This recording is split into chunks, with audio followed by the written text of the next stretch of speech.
Why is curling such a passion for Canadian farmers? We think we know.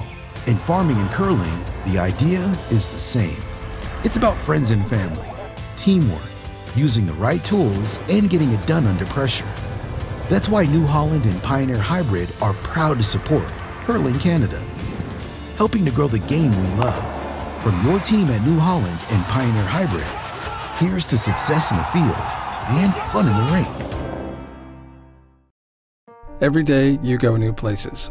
A small change in how you do things, or moving your things to a whole new town, or many things to many towns all at once. No matter how small the move, it can be a big leap from where you are now. You've got it in you to go new places. So do we. We go there every day. We're here to help you move to places on the map, in the mind, in the heart, or all three. Go new places with AMJ Campbell. Contact us at 888-AMJ-MOVE or amjcampbell.com. I believe hard work and honest sweat are the building blocks of a person's character. I believe farming nurtures the close family ties that make life rich in ways money can't buy. I believe that true happiness comes from watching your crops ripen in the field, your children grow tall in the sun, your whole family feel the pride that springs from their shared experience. I believe in farming because it makes all this possible. Long before the snow begins to melt, planning for the seeding season is underway. Start seeding off strong by using the right drill for the job. New Holland's P2082 disc drill precisely and consistently places seed and fertilizer for rapid nutrient uptake, and it does it all in one pass. Experience equal and even emergence through the innovation of New Holland. To learn more, visit your local New Holland dealer.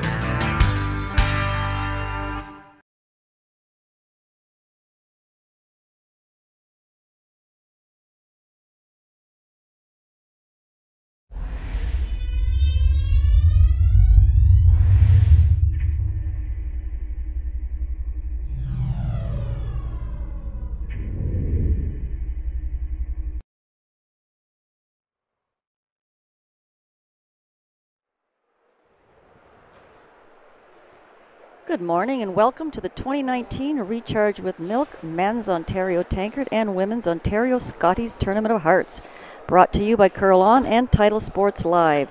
We are at the Woolwich Memorial Centre in Elmira, Ontario. My name is Mary Chilvers and I am joined here by my co-host Pete Stetsky. Good morning, Pete. Morning, Mary.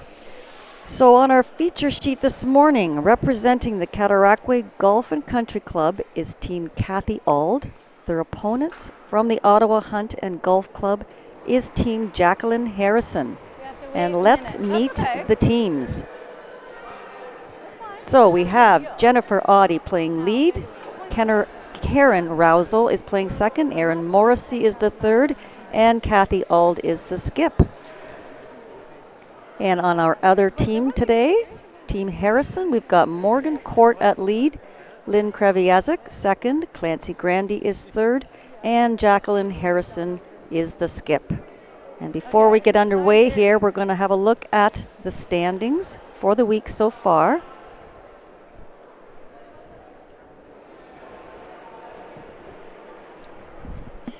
Just waiting for TSL to bring up the standings for us. There we go, Pete. So in the men's, Team McDonald and Epping will play tonight. The winner will be first place. Losers guaranteed second place. Team Howard's wrapped up third place. And the only other game that matters in the men's is on sheet B right now. You have Team Thomas taking on Ballston. If Thomas wins, any team with 4 losses is eliminated, and Thomas will play Howard in the 3-4 game. Howard will have the hammer. Standings in the women are as follows. Rachel Holman is at 5-1. Holly Duncan 4-2. Justin Murphy 4-2. And then we have 3 teams at 3 losses. Kathy Auld, Harrison, Tippin. Lauren Horton, 4 losses. Chelsea Brandwood, 4 losses as well. So, Pete, we discussed this earlier, and 4 losses is not going to get you in. Nope, 4 is done. 3 is still very probable. You would just need Holman to beat Duncan, And the other big scenario is if Murphy can win her game and if Duncan were to beat Holman, from what I understand with the closest to the button, which is how they determine it, it's possible that Murphy could have a bye to the final. Yeah, because I think there might be a 3, yeah, if those teams are all tied with the same record. And they all beat each other. They all beat each other, so. But this game out here, right here, this morning between Auld and Harrison. Okay, I think you're there. Like I say, they are both at 3 losses, so one will be dropping to 4, and I would say probably out of the competition. Yeah, they'd be out for sure. So a lot on the line here this morning. So Leadstone, Morgan Court made a bit of a mistake on her first one, looking to play the double here.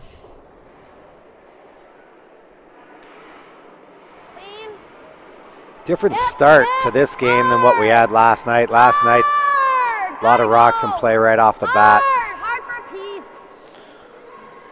Well, you know, that definitely dictates the way the men approach the game as opposed to the way the women approach the game.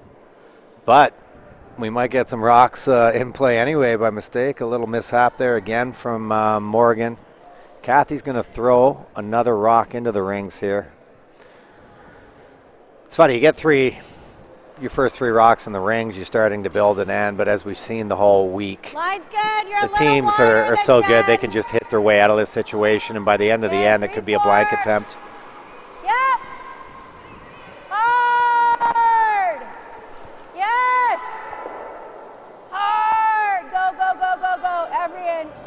Every inch. Yep. Go, go, go, go, go. Yep, yep, yep, yep, yep. Okay, that's fine. So quite, Pete, quite a game last night between Holman and Justin Murphy. Yeah, I talked to Janet Murphy after the game. She thought they played great, and she knew Holman's team was just off a bit, and they had the opportunity to take advantage of it, and they did. They controlled, you know, the latter half of that game, got a couple of steals for 2, and they put themselves in a real good position to make the playoffs now. Yep. Yes. Hard. Whoa. Yep, yep, yep, yep, yep. First stone for Lynn Kreviasik.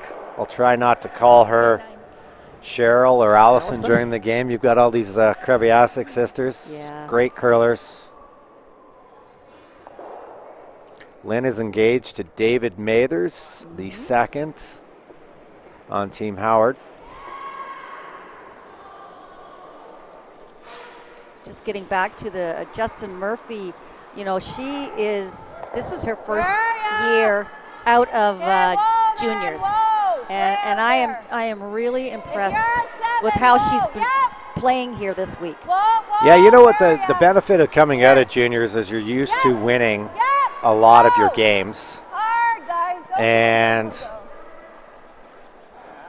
you've got that confidence coming out. You're used to beating people. So even though you're playing women that have accomplished maybe a lot more than you based on their experience, you're not afraid to play them. You feel you should win. And she's been fearless the whole week. She has. And at this level, you need to play that way.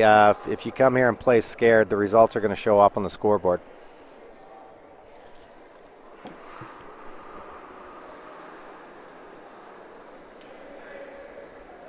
The other young team, Brandwood, they're going to be eliminated from the playoffs, but they've had some pretty impressive moments. They played better than what their record is. They pushed Holman right to the limit, and if that game went the other way, who knows, maybe they have a different week.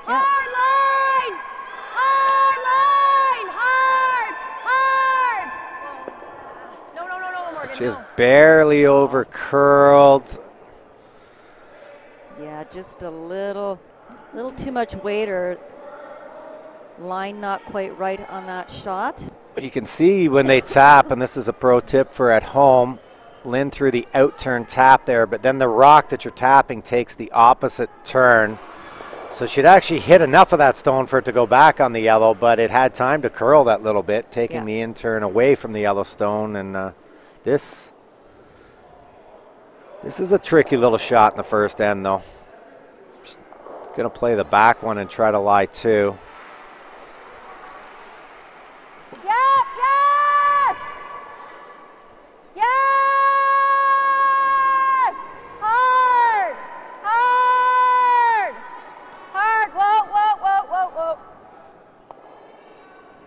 So that's about, just about every rock we've seen so far has over curled. The ladies must be aware, but the rocks were touched up again last night by the ice makers to add a little bit of a swing, but they haven't made the adjustments so far. Yeah, I heard Kathy talking to her players before the game saying we got to make sure we get out there with lots of rotation. So that was not a great miss here because Jacqueline does have hammer and she's got a few rocks in the house here now. Soon to be sitting 3, I think.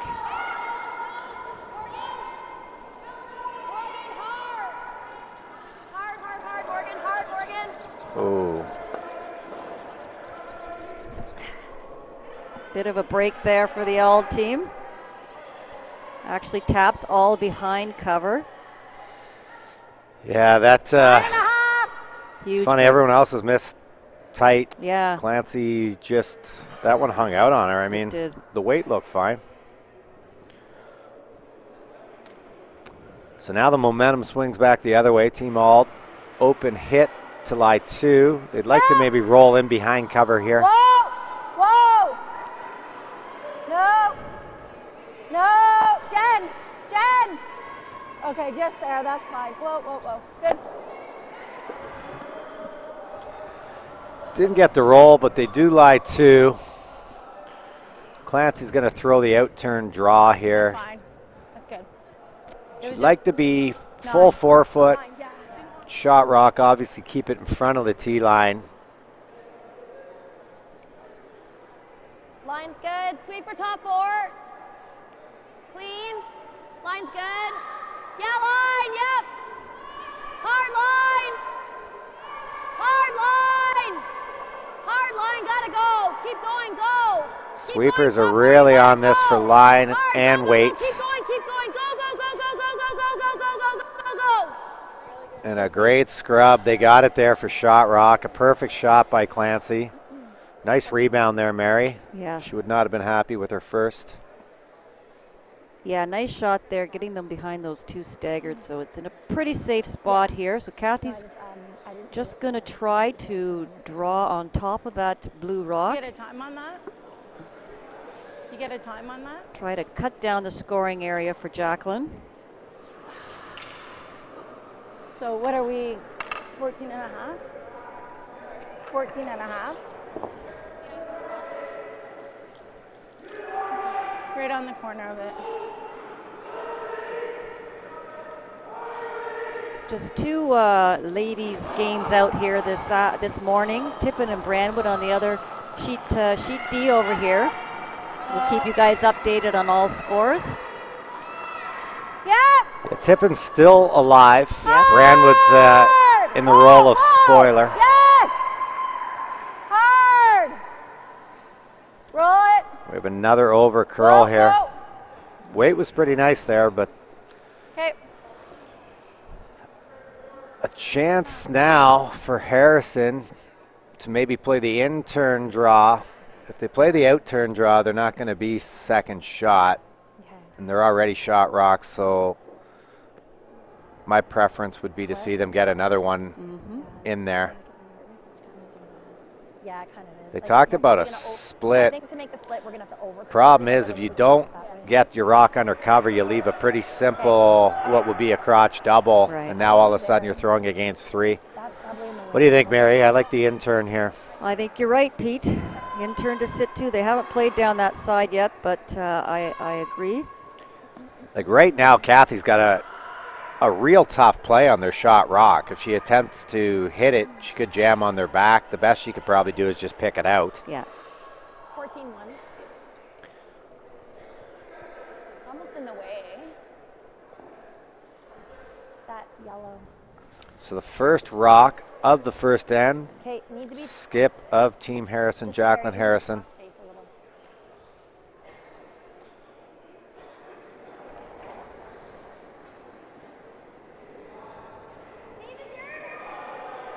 That frightens me a little bit. We just heard Kathy say that her team didn't have a time for her on that last rock. Mary, you played a lot of front end.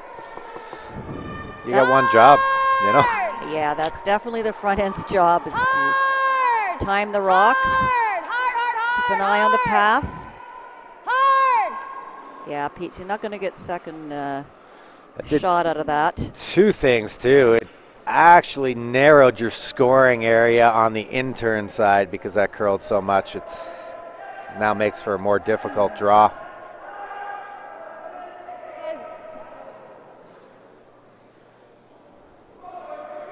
Here, I think. Can you get there?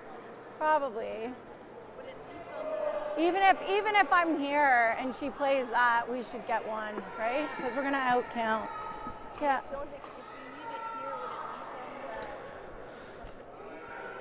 Well, no, because I'm gonna be out counting this one, right? Right now, Harrison has So I two need shots. one more line. She's got a tap back with the blue, or she has a draw for 2 with the intern. Kathy is deciding to take away the tap back. 1, because I've already played this path, and 2, if she was to make the tap back perfect, it might be for 3 points.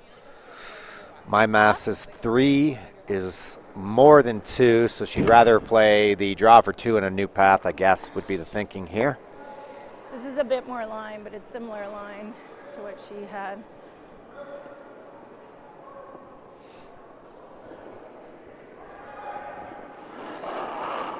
So her last rock of the first hand, playing the outturn freeze.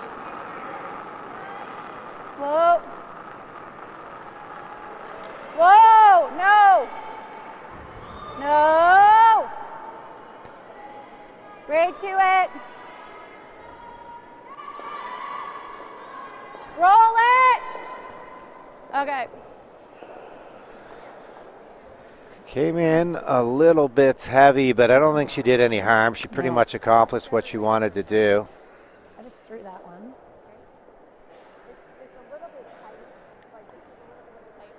Okay.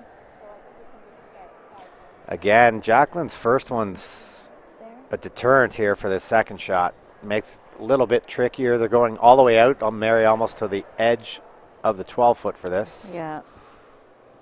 First shot down this path as well, so not an easy draw for Jacqueline. This is wider than we've been.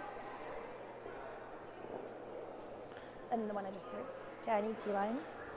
So last shot of the first end. I need like half in the 4-foot. Big chance to put 2 up on the board here. Take advantage of that hammer. The end's been a little bit sloppy. It has.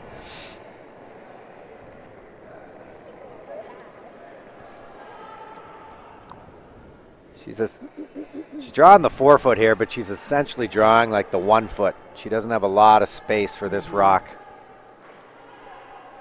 And it's curling huge.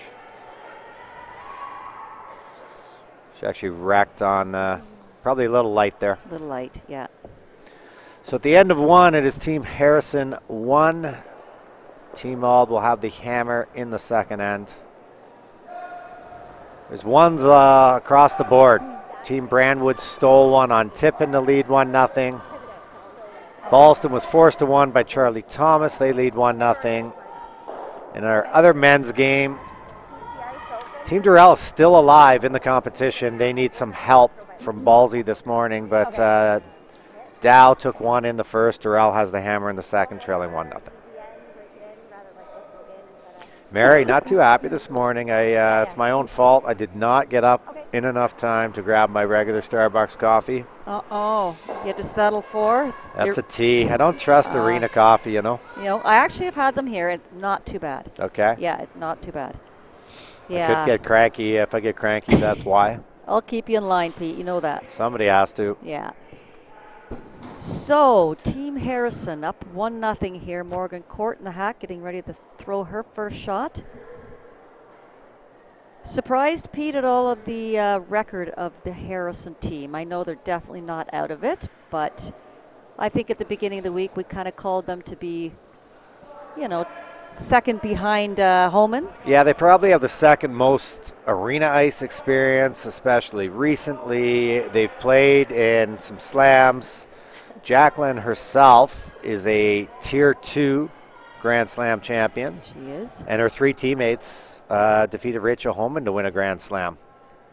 So, yeah, I expected more, but the women's is so jammed up in terms of the playoff picture that you know, if they can win out from here, they'll be right in the mix. Not curling yet. Yeah, they have to, like I say earlier, they have to win this game to even be in the mix. And then they do go on again at 2:30 to play Team Tippin.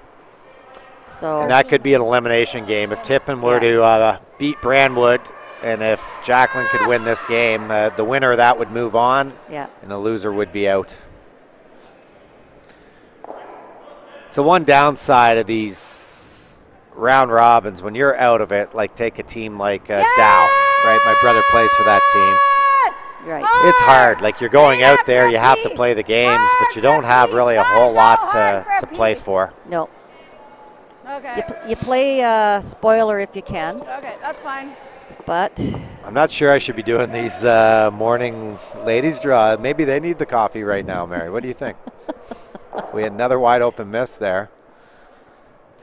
The rocks, I mean, I don't even see that the ice is like that much swinger. The ice has been pretty much perfect. Darren and his team have done an amazing job. Little more line. Sweeper, really tight guard. Really tight. Line's fine. Top 12's not the end of the world. Morgan Court's a provincial champ here back in 2014 with Allison Flaxey. She and Lynn both were on that team. Yeah, this is 3/4 of Team Flaxey. Allison went and played out of Manitoba this year with Renora Westcott, Kate Cameron, and Taylor McDonald. Yeah, whoa, whoa. Gonna play an out-turn hit and roll here. Hard, hard, gotta go. Whoa, whoa. Good. That's fine. Real nice shot, nice recovery there after the first one. Jacqueline's gonna opt to have Lynn Kreviasik play the come around here. She's taken lots of ice. Maybe about 6 inches more than what the guys would have been taking last night in this spot.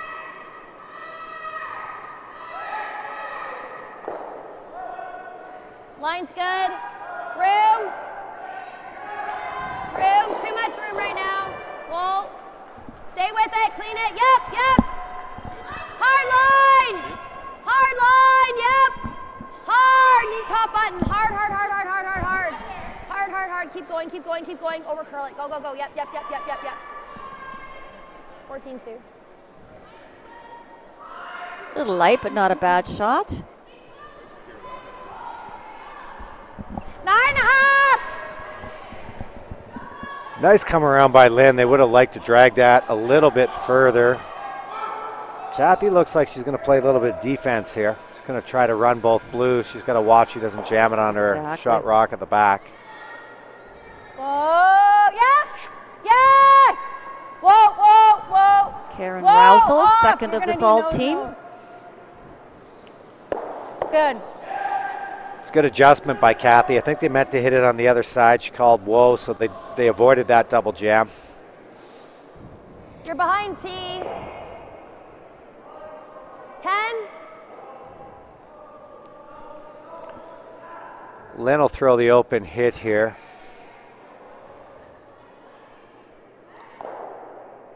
So we mentioned the 3 Kreviasik sisters. It's interesting. They all play second. You know, when Allie played, she played second for Holman. Yes. Hard. Canadian champion. Never stop. So I guess the 3 of them can't put together a team, Pete. Hard, keep Be going. interesting. 20 seconds. I mean, yeah, exactly. Hard, hard, hard, hard, hard. Ouch. Just feather tick that. Super tight. Kathy's going to have them draw around that tight corner-ish guard. You want to get some separation here, Pete? Maybe put it closer to the tee line to avoid I the mean, run back? there's not a lot of room to put this rock. I thought she not might curling. hit the open one. Not curling. These two are going to be a bit bunched. Yes! Whoa, whoa.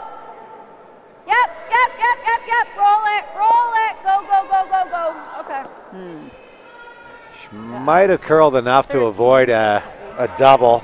Jacqueline's just going to try to get Clancy to hit and roll in front of it. Neither team's really putting the rock in the spots they're hoping to so far. No, again, I think they're almost learning the ice again here. Yeah. Now that the rocks have been textured. Yep. I agree. Yep. Hard. I promised the girls I'd be nice today, Mary. Yep. Whoa. You're always nice to the girls, Pete. Yeah, no, it's weird. Okay. Yeah. Good.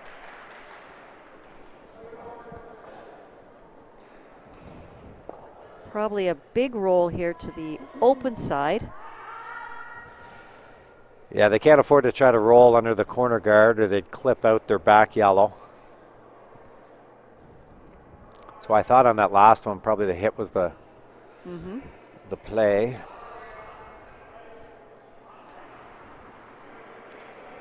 Aaron Morrissey.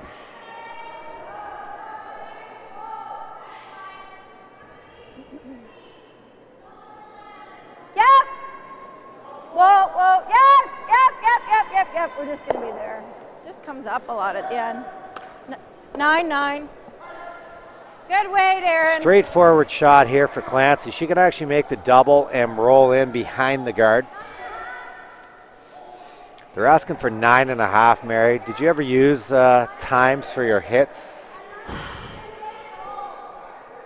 We do. The women seem to do it a lot. Yeah. I can't think of a men's team that does it. I'm sure there are a couple.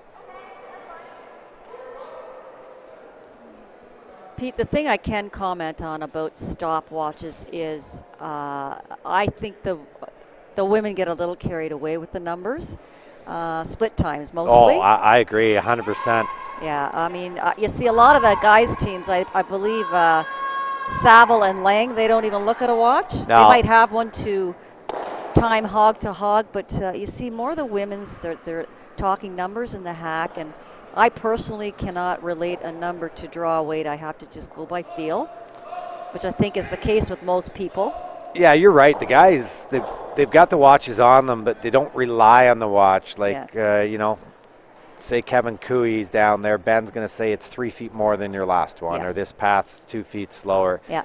Like, I get the science of it a bit with the numbers, but I'd love to stand at the hog line and they'll say throw a 9 or 9.5. I bet you 75% of the time it won't be either. It'll be somewhere in between. Yeah. You know, like Karen's rock right now. Yeah. Karen's rock.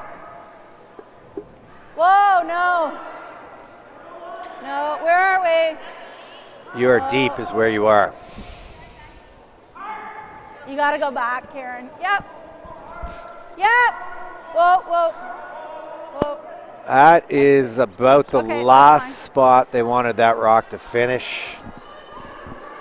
Pretty easy double here for Team Harrison.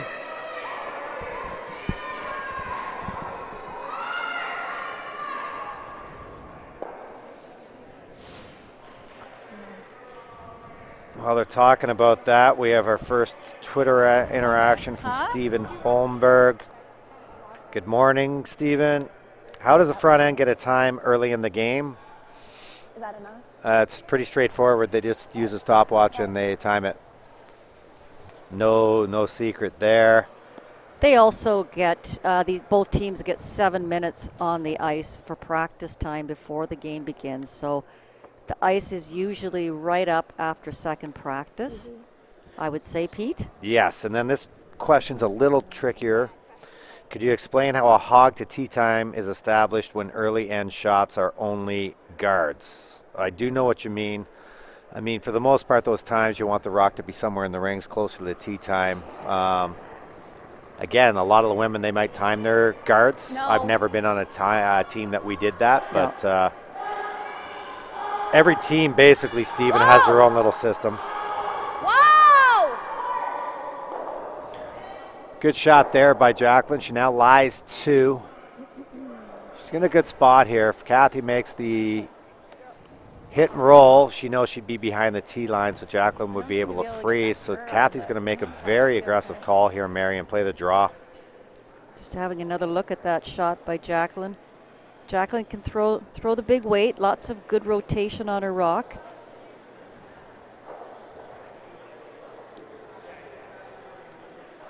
what do we like? I didn't, because I was yelling to get it back. Okay. Okay. First shot here for Kathy. Going to try to come around her corner guard.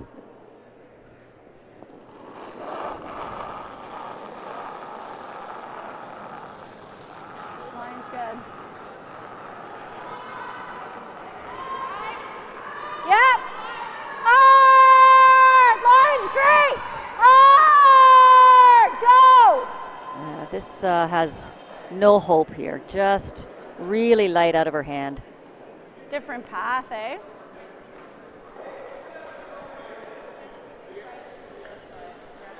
It's a different path. Not a great result there. So now Jacqueline's going to try to cut off the scoring area here. Make it tough for Kathy to get in there for her single.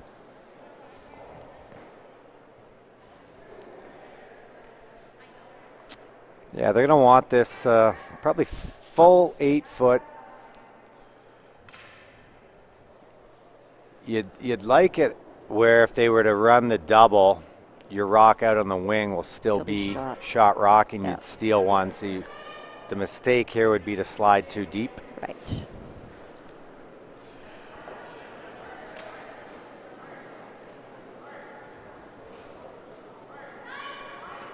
Jacqueline Harrison, stay-at-home mom. It's one son at home. Lives in Waterdown, Ontario. Trying to draw one in here. Looking a little... I just played to the back line. That's actually not a bad shot, but it does leave Kathy a shot here.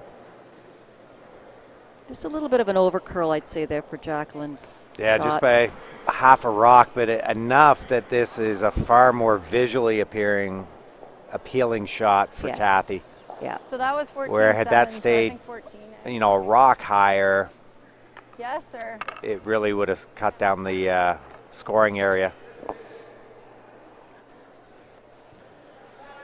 But, I mean, you just missed the rings by 10 feet on your first one. This is a big adjustment. A lot of the time here, you'll see the second one sail. Absolutely. Not a fun shot here for Kathy to have to throw. That sure looks a little heavy to me. Whoa, no! I don't know why you'd put a broom down to touch this No. one. Needs to at least curl it a bit. She's got backing.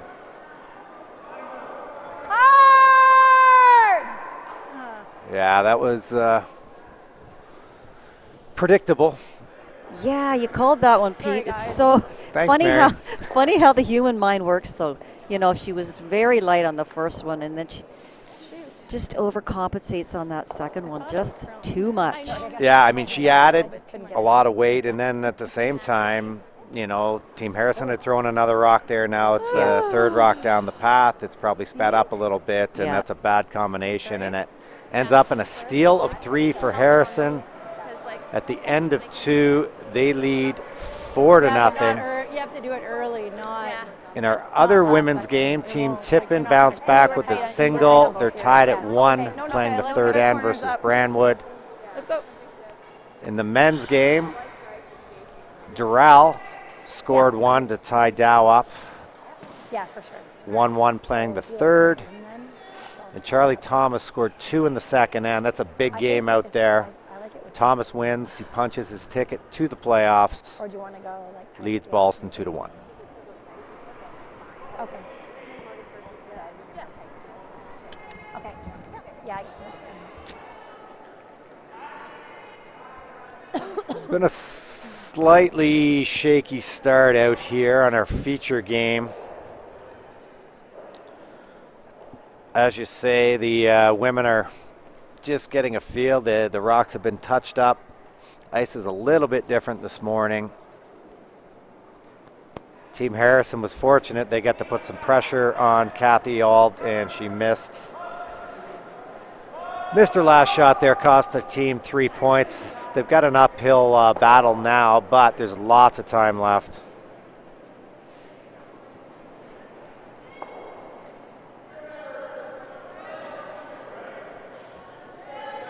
Little tight line.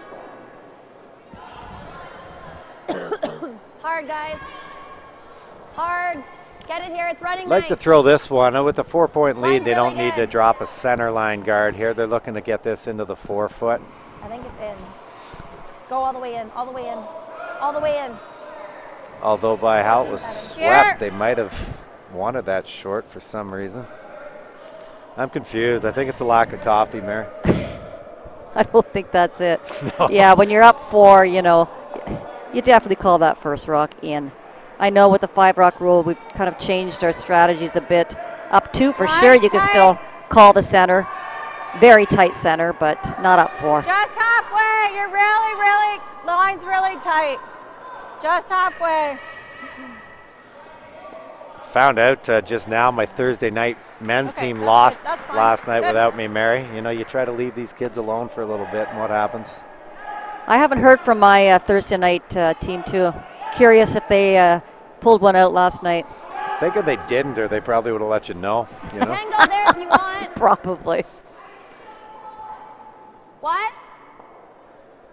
Go. So they're going to draw around this rock, I believe, is the call. Drawing around their own rock in the 12-foot here.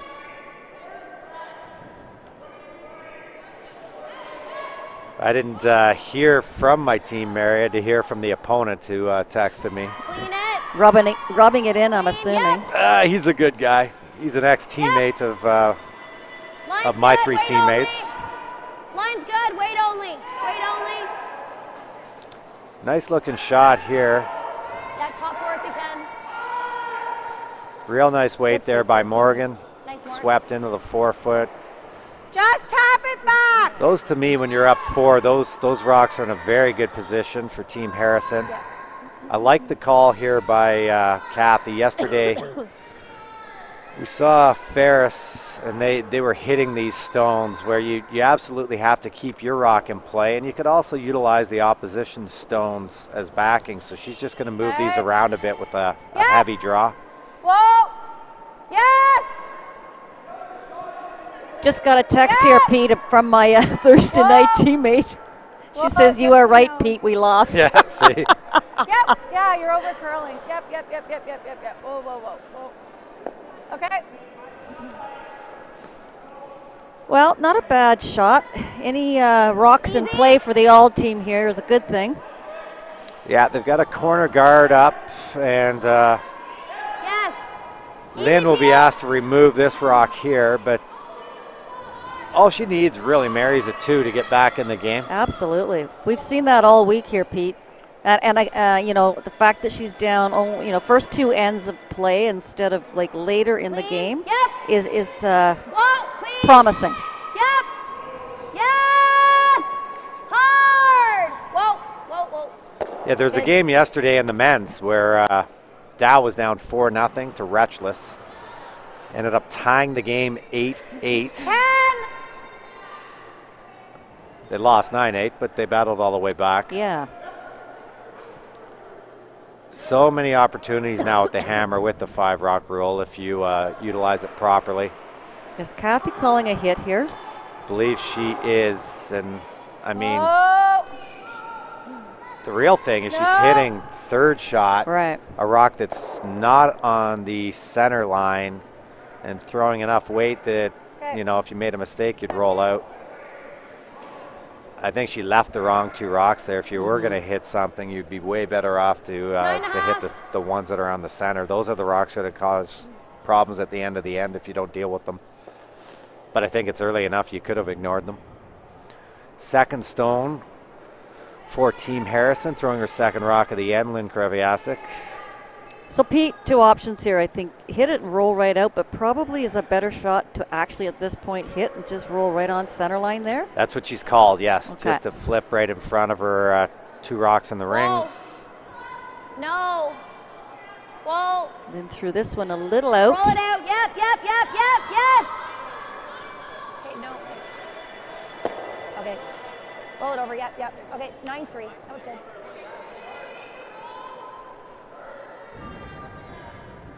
Same way.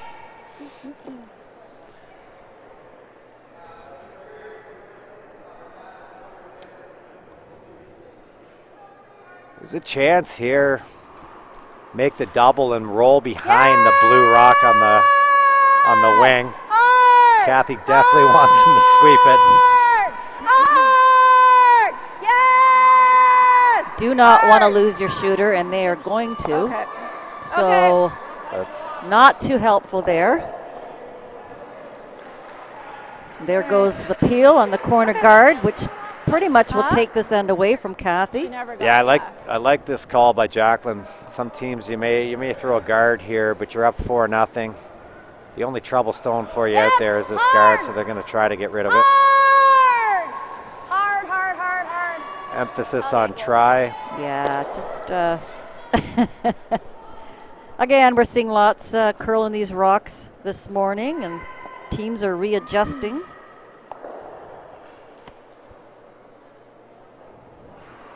It's not going to hurt them yet, though, because instead of using the guard, and there's plenty of time. Like you could draw around your corner guard right now. Yeah. You still have 3 more rocks after this to deal with the rock on the button. She's going to play the hit. Yes! Whoa, whoa! Whoa, yep, yes! Yes! Hard, hard, hard, hard. Okay. And they're going to roll out. Just going sideways at the end. Okay.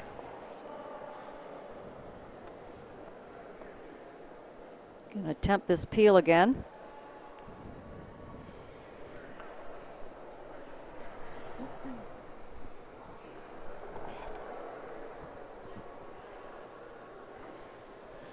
Yeah, second stone for third Clancy Grandy, who is engaged. Yep. Her fiance is playing on the sheet next to her today, throwing second stones for Team Thomas. Good, good. Pat Jansen, although I call him Thor. I was watching him last night. That's all I could think of, Pete. Yeah. Thor. He's a beast. He's a very big man, great sweeper, and a super, super nice guy. Nice throw. So what do you do now? Like this? Well, in my opinion now, we're getting so late in the end. Why don't you try to blanket? I don't know. So, Yeah, that was a 6-8. I mean, walk me through this. You have a corner guard, Yeah, and I you saw never it. throw a draw behind it. You hit rocks that are in the rings, but now that you're left with just a rock You in were the never rings, moving we're that. going to draw around Yeah. that It's just a lot of with our like a third's lot more. last stone. Well, no, I can continue to throw it. Okay. That's just how much it throws. I don't know. Yeah. I think, Pete, what we've seen a lot this week, mostly with the women, but we did see it in the Yeah. Pat Ferris game yesterday. It was the same situation. The Yeah. teams seem to be, I don't know if it's that I was thinking the 9. skip has a lack of confidence on Do you like playing more that answers? aggressively because they know they may have to throw against a few. Yeah. But, you know, 9. at that point you kind of have to. And like you said, once Ferris started playing more aggressively, look what happened. All of a sudden, he's I got think this rocks will come up. behind guards. And he scored 3. Yes. Yeah. So, and I think they see these 2 rocks on the 4-foot early in the game, and they feel they have to get rid of them. And they do eventually, but they don't have to on second stones. Yeah, I mean, way too early they're going to the hits. And then in this situation, your end hasn't worked out, and it's actually an odd end, so you don't mind keeping the hammer for the next. But in playing this draw, good chance now for Harrison to force. She wants to roll away, create some separation. I've got a question for you that I asked Danielle the other night. I just saw Julie Tippin sliding down the ice, and she has her jacket unzipped. Kathy has her jacket unzipped here. I mean, I've never seen a men's skip do that, but is it a superstitious thing? Why are they doing that? You know what? If we just And try it and just hit and roll to a here. little bit cold, but not cold enough. It could be a bit of a superstition. Maybe they feel when they're throwing and they're sitting in the hack, it's just too tight. You know, some people have a superstition of rolling up their sleeves Yeah. when they throw a rock. Yeah. And they have to do it every time. Did you have any superstitions when you play? No, I don't No. believe in them. Me either. Out turn hit here. I don't think the double's there. She's just going to try to roll back towards that blue stone.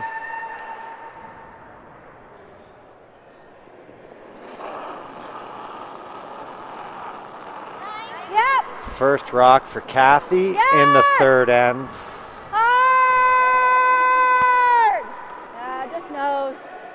Okay, whoa. And in rolling the other way, she's created even more separation. So if Jacqueline is able to navigate this open hit, Give me a hair more. she'll force Kathy to throw against 2. Nose.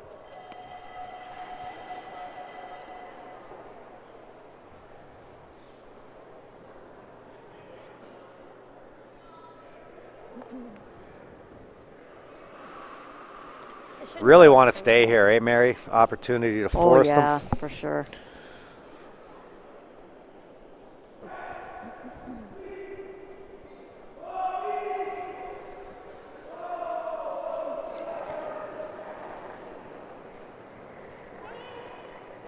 No. No. No. Throwing a lot of weight as well, I notice. Could be to adjust to the extra curl. A nice shot there by Jacqueline.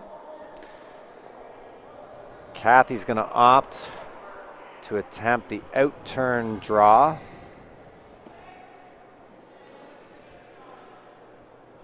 Well, 14-8. previous end, she had one very short, one very long. Now she needs one just right. Yeah. Just like the 3 little bears.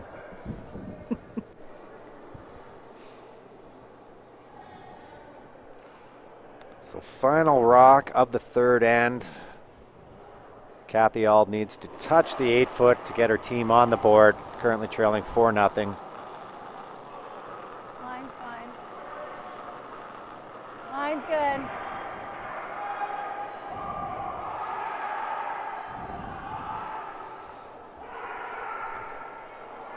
Straight up, hard, go! Hard, guys, go! Hard! She's going to come up short. Another steal of 2 for Team Harrison at the end of 3 ends. They lead Team Auld 6-0. I know. Well, I think this has all come down so far to Kathy struggling with her draw weight. Yeah, that one really, really curled.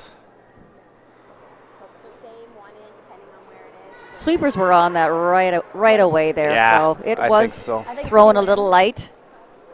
2 corners, yeah. I think so. Do you like the outturn for your first one? Yeah. Okay. Let's go. On sheet B, Thomas has stolen one against Ballston in that key matchup to lead 3-1, playing the 4th. Team Dow put a deuce up on the board. At the end of 3, they lead Durrell 3-1, and we had a blank in our other women's game. Brandwood and Tippin tied at 1. Brandwood with the hammer playing the 4th end. Disastrous start here for Team Auld. I mean, there hasn't been a ton of pressure even put on them. They've more been a victim of their own mistakes, I would say, Mary. Yes, Line's okay, yeah. a little tight. Sweep Well, for she top claims 4. now, Running Pete, nice she's right going now. to start coming around some corner Running, guards. it's So still we'll running. see what happens here Running. in the 4th end. Not curling yet. It's not curling. There it goes. No. 13-9. That one slides in behind the tee. But a pretty good shot.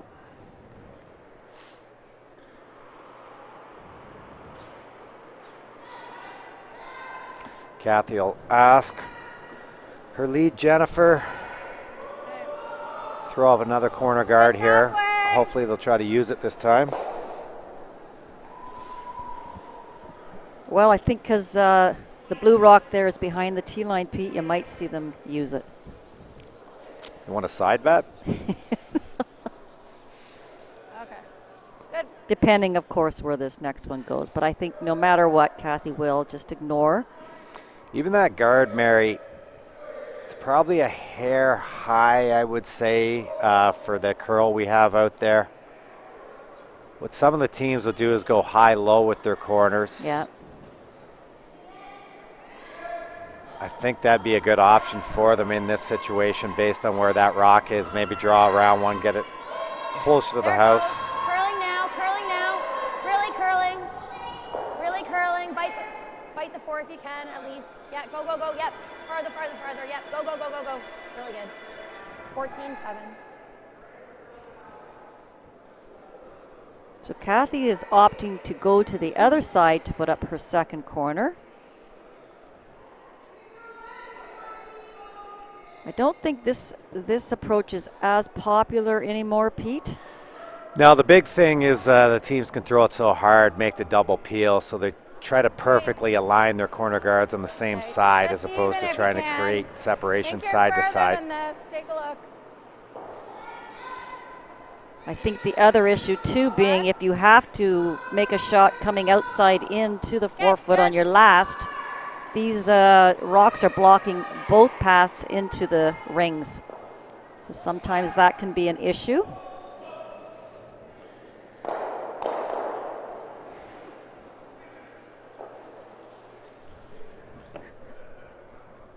So Jacqueline up 6-0 here. She's not going to get too cute with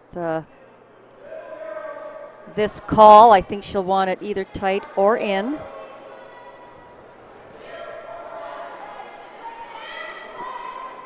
Yeah, Morgan got her rocks in a real nice spot, both right on the center line. I mean, the one slipped about a foot deep, but Keep going hard, all the way to center. Go. trying to drag this one over for the line. I don't know, Pete. I think that's a bit of a mistake. It's probably higher than they wanted for sure. Yeah. Kathy's going to draw around the corner guard here.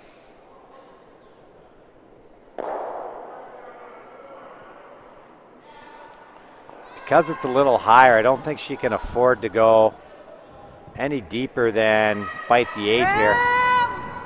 Lots of room. Wait only. Looks like lots. Where are you? Getting better. This is one of her fastest spots on the ice all week. No. Good. That'll do. Yeah. Oh, I like this. Wow. You know what? I like this. She's up 6-0. At this point in time, they've out-curled their opposition. And just as I'm praising them, they're going to change the call. But sometimes you can go out there and why not just end it? You know, you're lying 2. You get your rocks at a decent spot. I mean, the peel here is perfectly acceptable. Yes. I think most teams would peel. Yeah. But I got a little excited there for a second. Tease me like that, Jacqueline. No.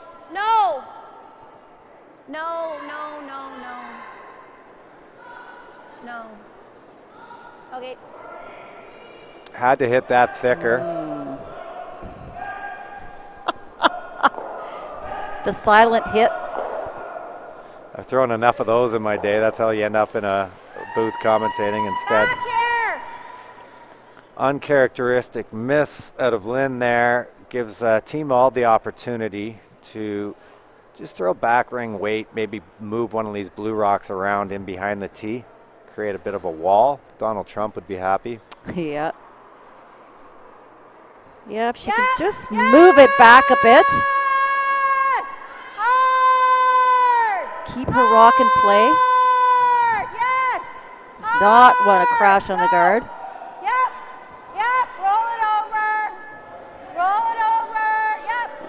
That one got away from him a bit. Does roll to a fortunate spot though. So it removed the guard. That yellow is well buried in there now. And Jacqueline's going to opt to replace that guard.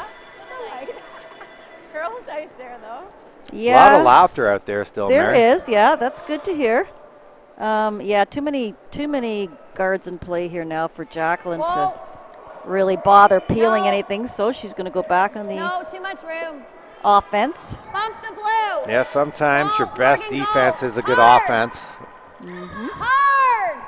In the booth with Danielle the other night, she was trying. She just got lost in her words, so it took her about a minute and a half to say that. Go. So funny.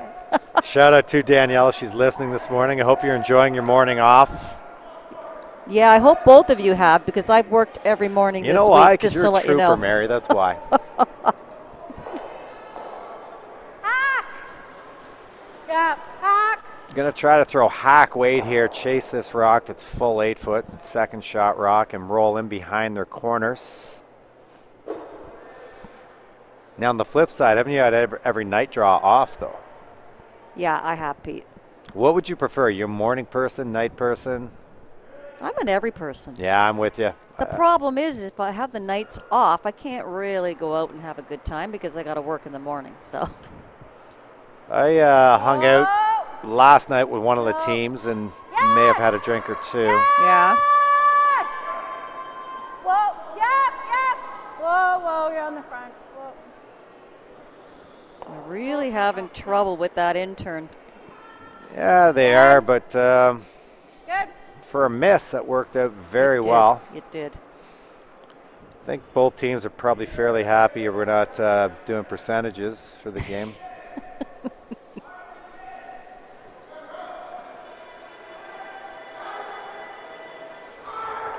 Little bit of a dilemma here now. Harrison still lies 2, so they have the option to guard that, but there are 2 other yellow counters in the rings now. They made a mistake with the guard, and Harrison's able to make a double. All of a sudden, they can score 3 points.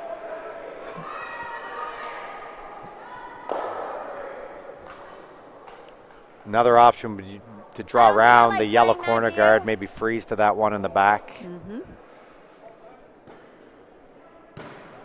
Is this Clancy's first shot? Or you come here. I think. This is her second stone, second. so it's late in the. Yeah. So it's not play the as guard risky then. if you came around the corners at this point. She's going to go for the Yeah, guard. you were here. This is here. It's definitely the more offensive call. Yeah. Of course, she's worried about not placing this exactly in the right spot and leaving a double for Kathy to sit 3. Clean it. Lynn, clean. Lynn, clean. Whoa, no, whoa. Morgan. Hard, Morgan. Hard. Gotta go. Get it to center. Go. Whoa. Good. Ended up in a nice spot, short of the ring, so if they're able to make the run triple here, the shooter probably won't be on. Think so, eh? You should send it through here. You can't go that way, though. Okay. 9. I almost want to time this rock. They're hoping to throw a 9. Get your stopwatch out there, Pete. If only I had one.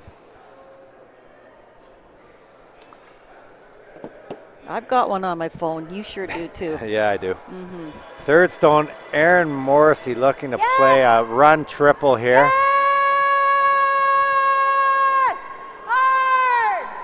Hard. Yep. Okay. She got them all moving, but she got a real bad break. That rock got chipped over behind the corner guards, basically making it real tough for her yellows now to come back into play on this end and score. Yeah, I like that. Okay, top 4. Danielle says the mornings off are not relaxing. No quote-unquote off, just a pile of work. In her downtime, Danielle's putting in a lot of work with her real job, her other job with Curling Canada. So a chance here to draw around and lie 2 for Team Harrison. They've been playing the outturn the whole end, but there's probably not enough room to squeeze through that hole with an outturn draw, so they're going to go with the in-turn here.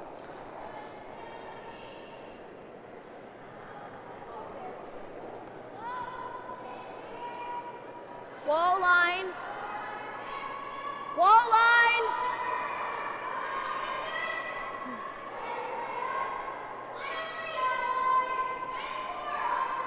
This is just warping towards the center. Squeeze it by the guard and put it in a perfect spot. Team Harrison now lies 2. Play this one first. Kathy's lining up the run back. Which way do you want to come? Nose hit, eh?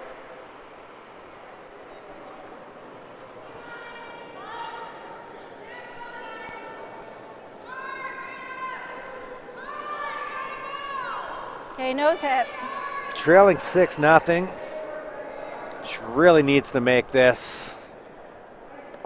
Put a little bit of pressure on Team Harrison maybe.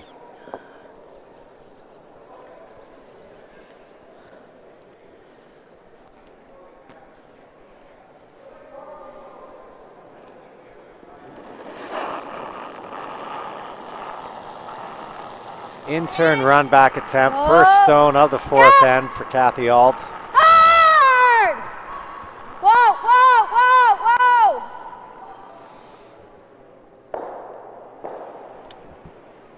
Made the takeout, did not stick the shooter, so we'll see Harrison throw another one in here. Yeah, okay. It's kind of Well, straightening a little though. Like it's not quite as curly. Kathy's got to hope that Jacqueline comes a little heavy on this draw. I mean, if Jacqueline even comes light, Kathy hasn't got a very easy shot just to get 1 point. Yeah, that's a Actually, put it back, Clance. good point. Right now, the in-turn draw is extremely difficult, but it is there, but it's tough, and she can close down this out-turn hole. Okay, so take off a foot or two. Looking, there's not even a great run back opportunity there for Team Auld, so another good chance here for Harrison to extend their lead. Picking a little, sorry. Whoa! No! No! Whoa!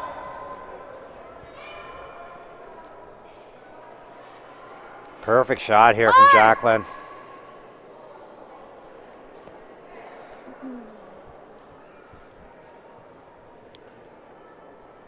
Well, Kathy's looking at playing the run, which is probably the only shot she has out here.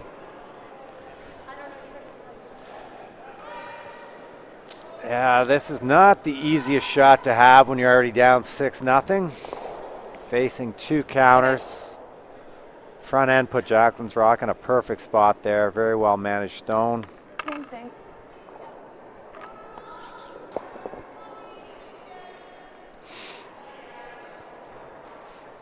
Well, Pete, you and I might be going out for breakfast this morning.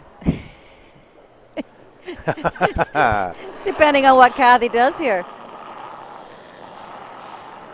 She got this out to it for sure. Yes! Whoa, whoa! Whoa, whoa! Whoa! And she made it. Very Great nice. shot to get on the board. The end of 4. Team Harrison leading Team Auld 6-1. Breakfast will be delayed. Well, it's already going better than yesterday. We're on the board. Exactly. Improvement. Good job. Okay, well. This is where things turn out. Exactly. We'll have to play hard to steal within reason, right? So, Yeah. so 3, and if you guys make the decision. So just overheard their conversation there. What do you think of that? Like, she wants to play hard to steal within reason. Mm-hmm. There is no reason. Like, you're down 6-1, you play hard to steal no matter what, and if you drop 7, the game's over. You're going to lose either way. I think you have to throw everything that you have at them now, don't you, Mary? Yeah, and again, the men think a little differently than the women. Women tend to play a little more scared, so I think what she means by that is we're going to go hard for the steal, but at the same point, we don't want to give our opponents more than 1 point. But what's the difference? I know, that's the whole key. Yeah. It's not a point spiel, Yeah. I don't think. That is the thought process. Make a decision, high or tight. Going to look to throw 2 center guards here, so you have to pick. Do you want one close to the rings first, or do you want the high one? Looks like they're opting to try to drag this close to the rings, but short, obviously. Good shot.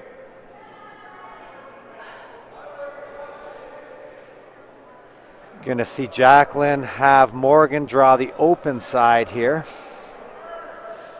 Some teams may play the tick in this situation up 6-1. Yeah, I actually thought she might play the tick here. If any Miss Weagle's listening out there, let me know what your team would do. I would bet you might play the tick in this scenario.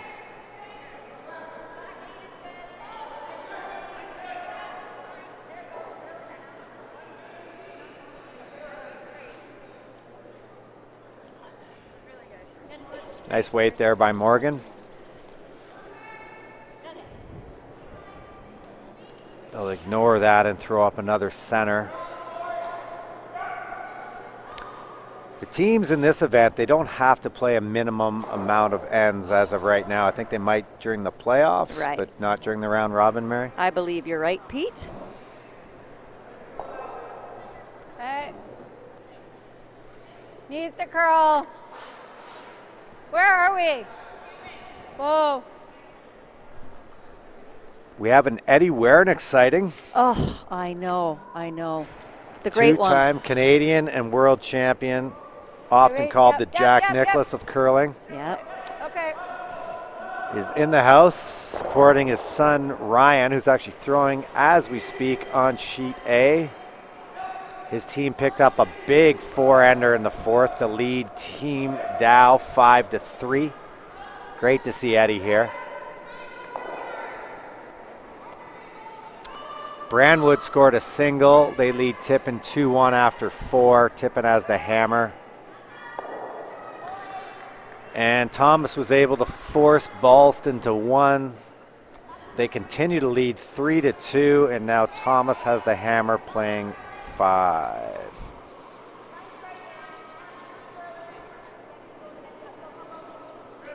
Lisa said it depends on the ice conditions. Sometimes they would play the tick. Sometimes they'll draw open. Thank you for the feedback, Lisa.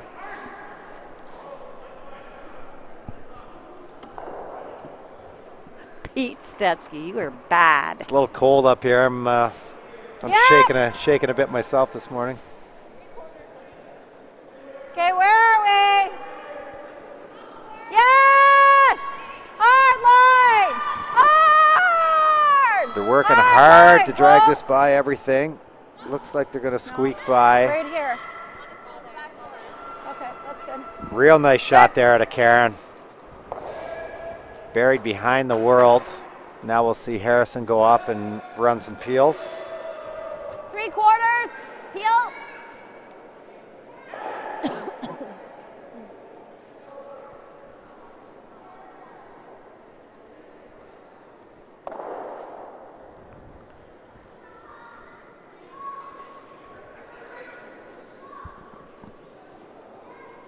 Yep. Whoa, no, actually no.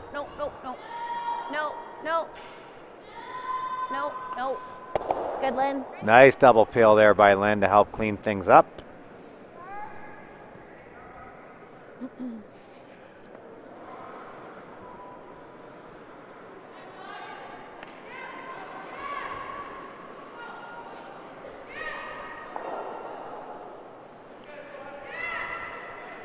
So they're going to replace the guard. They're lying 1, back of the button.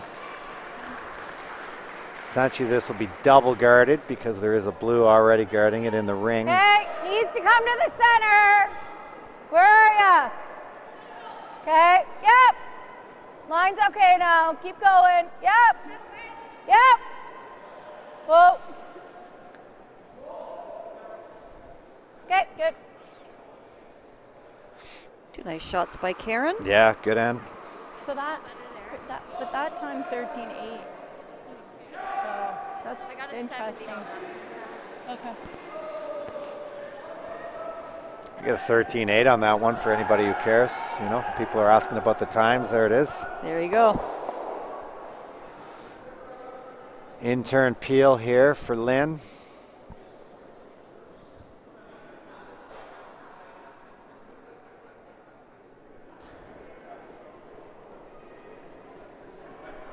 No.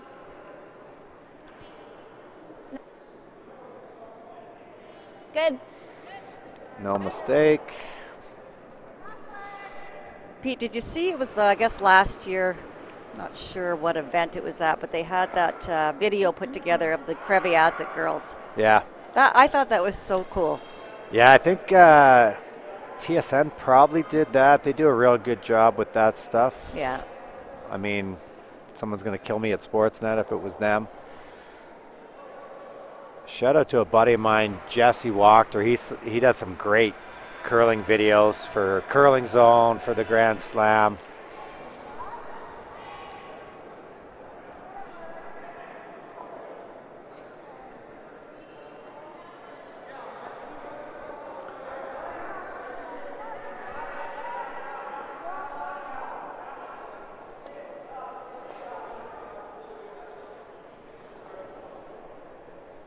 Well, they're getting their guards in place, but another simple shot here for Clancy, just to clear the front.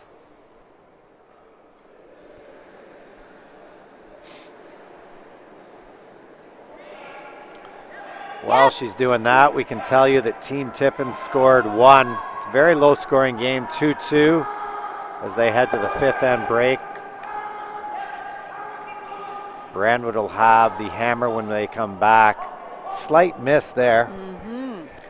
I mean, they opened up the stone by clipping the blue in the rings, but they would have preferred just the straight peel there, I think.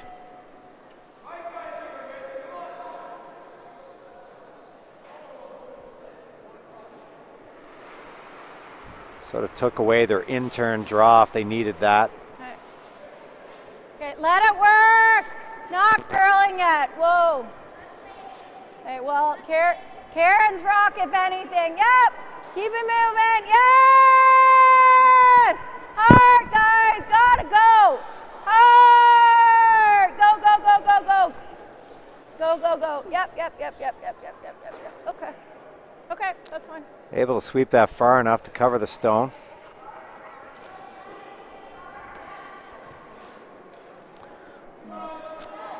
There is a hole. They're going to try to squeeze Clancy's rock through the hole here, make a play on the shot rock.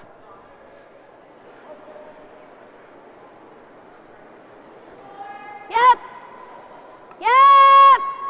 Hard. Whoa. That's good, Clance. That's really good. Yeah. Made the double PLM, rolled into the rings. Guard on the first one.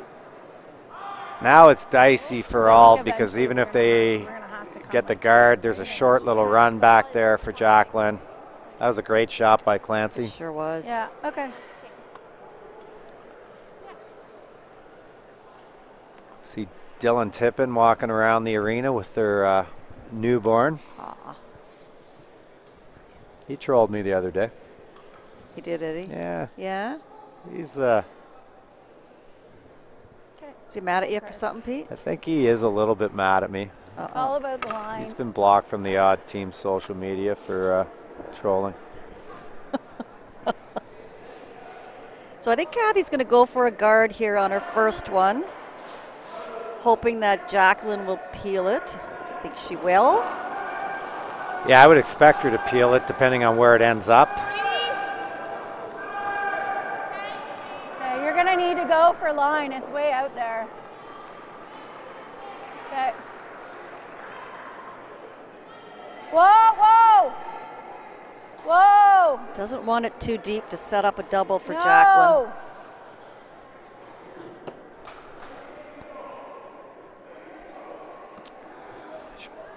Maybe over curl just a hair. Jacqueline's looking at playing the back one here. Can't afford to go past everything. Okay, taking the guard fine. So yeah, Julie and Dylan, they had a baby in the summer, but tonight or this afternoon in our big matchup, we have Holman versus Duncan. We do. Both skips are pregnant. Joanne's pregnant as well. So we're thinking of giving extended time just for bathroom breaks, you know, in between ends, maybe stretching out the time. Seems fair to me. I think it is, yeah. Okay. Looking to throw just with the ice they're taking, probably back ring weight, Mary. At least, I would say, yeah. And she's, Jacqueline knows that if she doesn't make this perfect, the plan B is to remove that yellow guard. Tick the guard. Whoa! This is looking pretty good. Hard! Hard! They need to roll it away from the center if they can. That's a really good shot. They now lie 4. I want to play like a heavy draw and sort of. We need to get into here, I think, right? Yeah, and then it's far enough from that there's some space. Yeah, I like that. So, like, just back here. How much weight? How much weight? What's easier to call? What do you think about the straight draw here, Mary? Well, I would say that's probably their only option, Pete. Yeah, they're talking about throwing back 4 and playing a little tap and roll. Like, with that shot, you need line and weight perfect. The other one, really, as long as your weight's close. I don't know. I think you have to draw here. All right. It's a high guard, so we got to basically roll in behind them. Yeah, you know, Pete, even if you draw a button and they have that intern little short run back, it could jam on the other blue. So. Yeah, I agree. Yeah. I think the draw is the play here. I mean, you're in a tough spot. You're down 6-1. Things have not been going your way. You're facing 4. Yep, yes! Whoa, whoa! She's got hack weight here. Whoa, whoa! Yes! Yes! And Hard! Hard! Yes! they lost that one. And I think we'll see some handshakes here. Think / I don't know hope. why that curled that much with that weight then. Hey. Can we go to sheet D as in Dennis? Frustrating day for Team Auld. For sure. Final stone here of the 5th end and potentially the game. Open rings for 5 to go up 10. So that 14-5-ish stuff.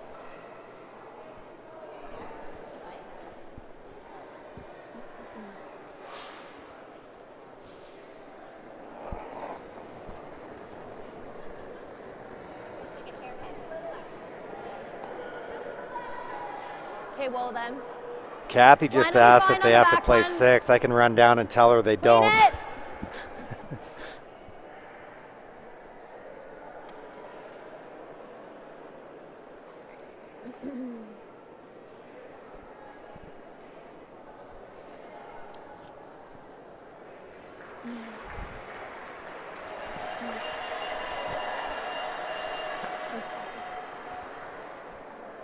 So that's our final. Yes. Short game this morning. Jacqueline Harrison's team played very well. Kathy Auld's team definitely struggled a bit in that game, Pete. Yeah, they did. She missed a key draw in the second end to go down 4-0, and then another one in the third. Made a great run back to get on the board, but it just was not their day. Team Harrison evens their record to 3-3, and they're going to have a potential huge matchup playing Tippin in the final draw. Tippin's currently tied at 2, playing the 6th.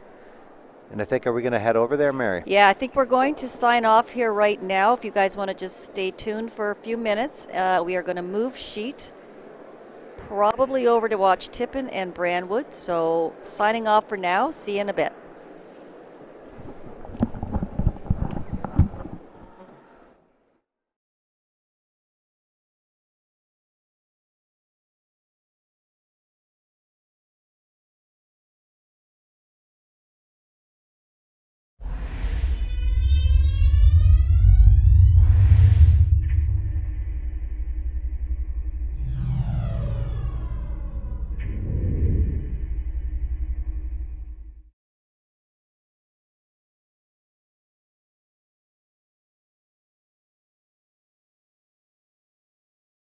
Why is curling such a passion for Canadian farmers?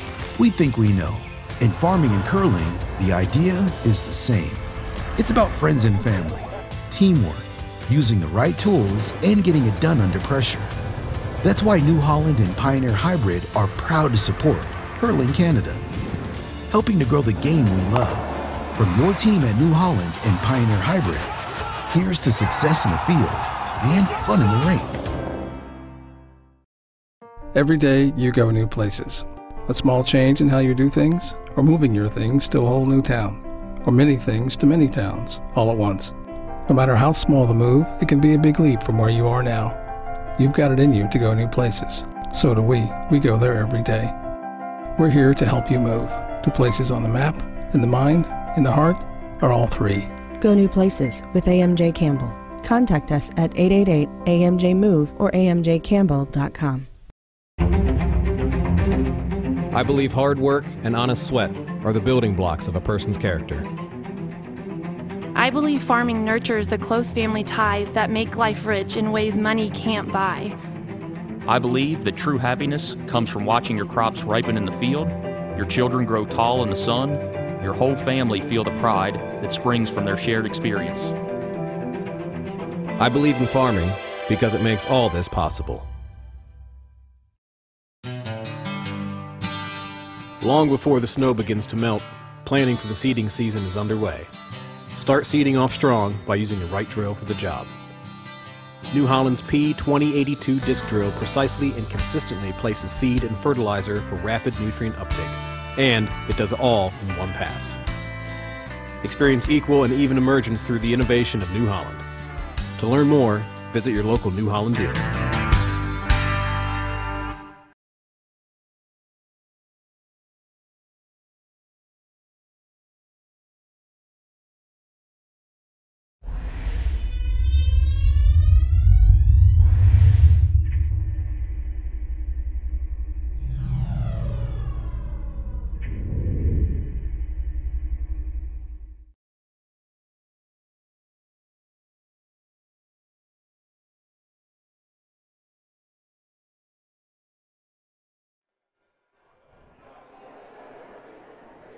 Welcome back, everyone. Our feature game has ended early this morning with Team Harrison defeating Team Auld. So we are moving over a sheet to sheet D. Angles are a little different, but we want to show you the last half of this Tippin and Brandwood game. Team Tippin, of course, is definitely still in the running. She has 3 losses, as well as Harrison stays at 3 losses. Auld is down to 4 losses, and I believe will be eliminated from the competition at this point. So if Team Tippin could actually win this game, she is up against Team Harrison later on today at 2:30. So quite an important game out here today. Of course, playing against Team Brandwood. Brandwood is out of the competition. Trying to play spoiler here.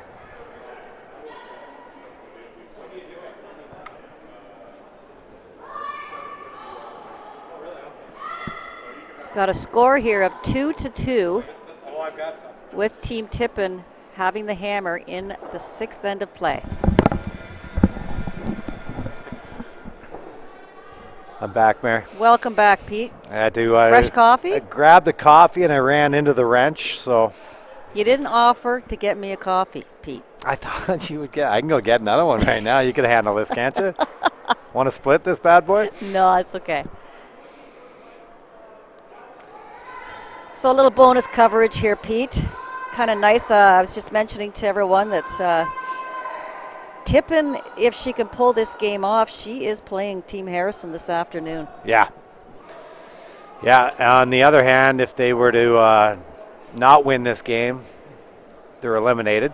They are, yeah.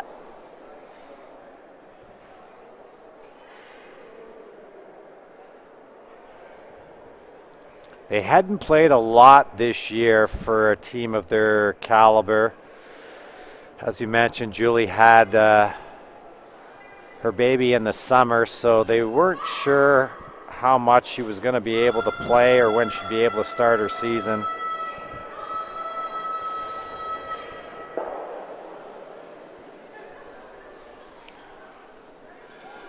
Hit and roll there by third stone Megan Ballston.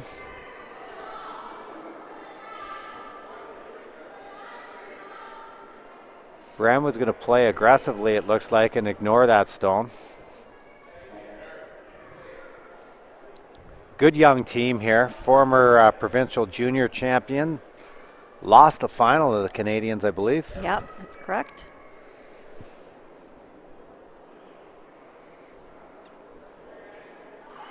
Her dad went to the Brier in 2000 with Pete Corner.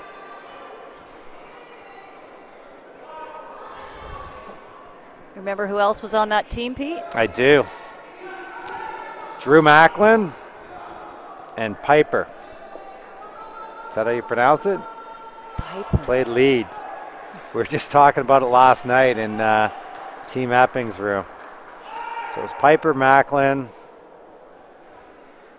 Pete Corner, and then Todd played third. And I believe, if I'm not wrong here, did they not defeat Wayne in the final? They did. I believe it was in Ottawa or Nepean. Wayne was a heavy favorite. He might have been the top-ranked team in the world at the time, but he always had trouble when he played Pete. They're cousins. And, yeah, Pete came out on top in that one. Huge upset, went on to the Brier.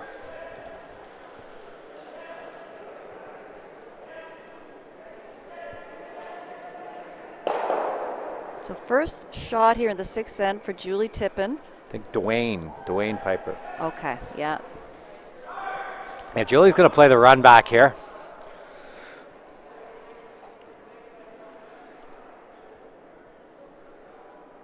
They got to watch their rock at the back, Mary. They could make this and still get a little unlucky with the jam. It's got to be a little careful.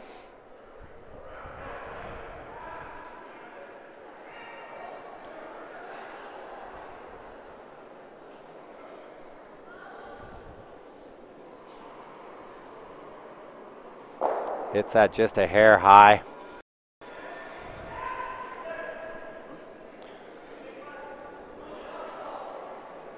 Good chance now for Brandwood to draw in and lie two. Just trying to figure out the best spot to put the rock.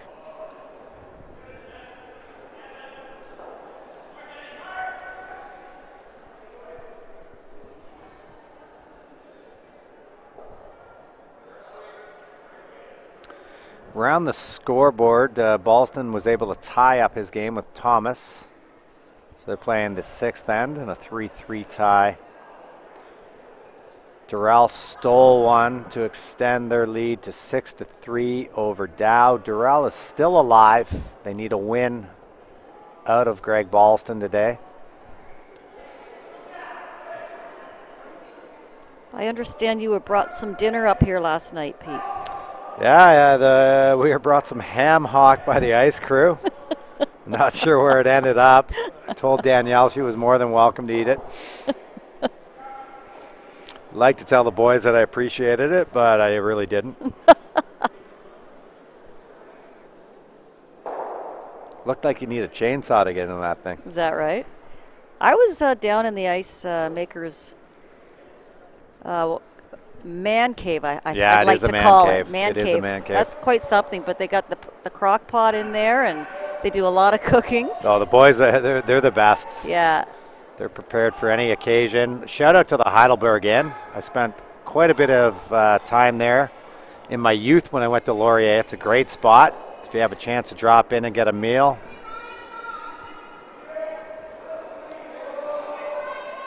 This is interesting what they're trying to do here. I don't understand it myself, but might have been playing the split. It was just a little light. Didn't curl enough. I'm not sure, Mary, what they were trying there. They've now grouped their stones. Exactly. So Julie's got a pretty straightforward double. Again, just needs to miss the back one.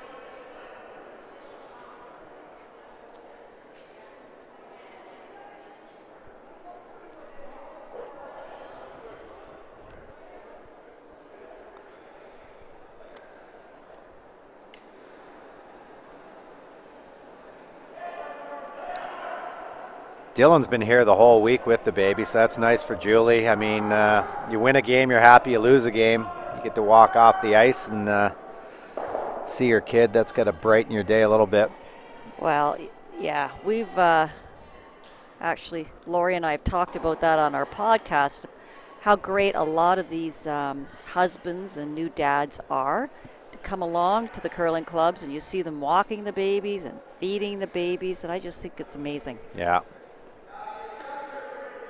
You know, because, I mean, it's stressful enough out there on the ice, and if you know the baby's being well taken care of by dad, you can come out here and play your best. So Julie's going to throw the in-turn hit here.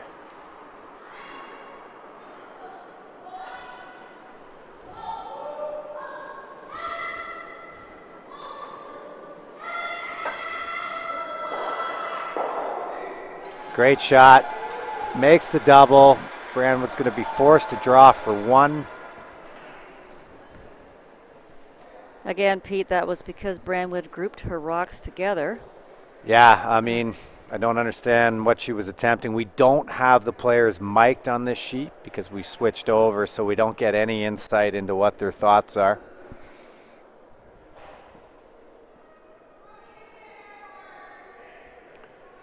She just threw the draw, so she'll know the weight.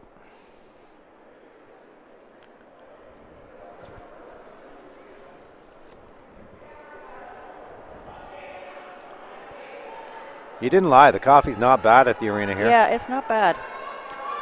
Final draw, final rock of the sixth end. Chelsea Brandwood trying to secure a single for her team. And it's well swept right to the forefoot. They'll lead 3-2 after 6.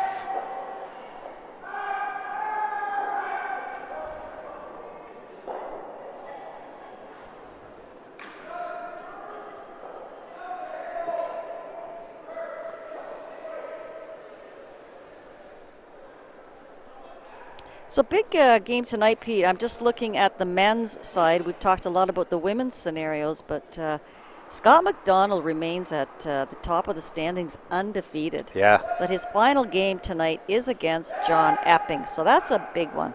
Yeah, the winner of that game will finish in first place and have the hammer in the 1-2 game. They already know they're going to be playing each other in the 1-2 game for sure. It's just a matter of who is going to have the hammer or not. And in our other men's playoff scenario, Team Howard has locked up third place. And they're waiting to see who their opponent in the 3-4 game would be. Right now, Team Thomas has the inside track on that, having only 3 losses, but Team Boston's trying to drag him back to the field. Yeah, so Charlie has this game, and again, Charlie does have another game tonight. Plays Ratchless tonight. Right, yeah. Ratchless has been tough the whole week. They're the only team to knock off Epping this week. Scored 9 points yesterday in a 9-8 victory, so they're not afraid to put the 5-rock rule to use.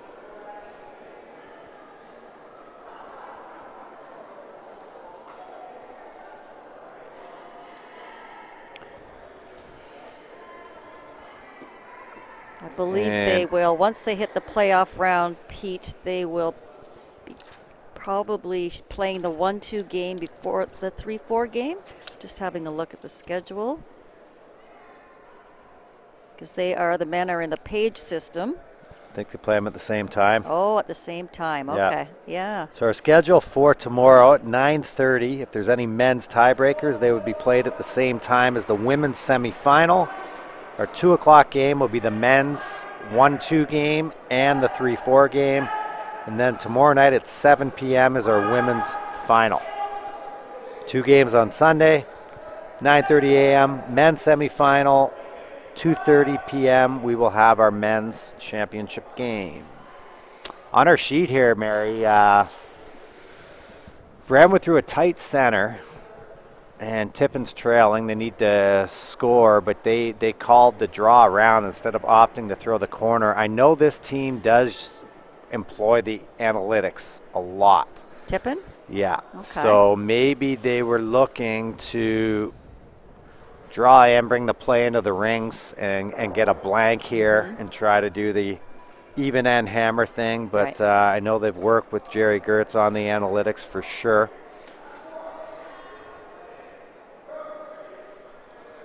Some teams believe in it more than others. Yeah.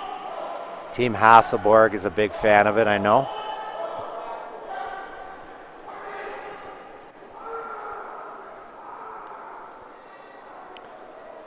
So we could have a fairly open end here. Looks like that's how Julie wants to approach it. If not, I think she probably should have thrown the corner guard to start.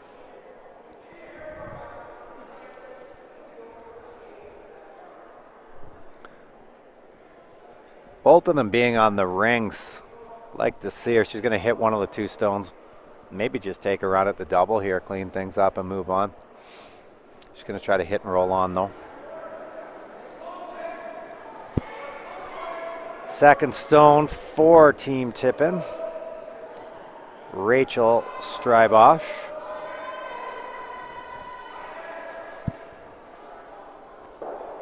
With the nose hit.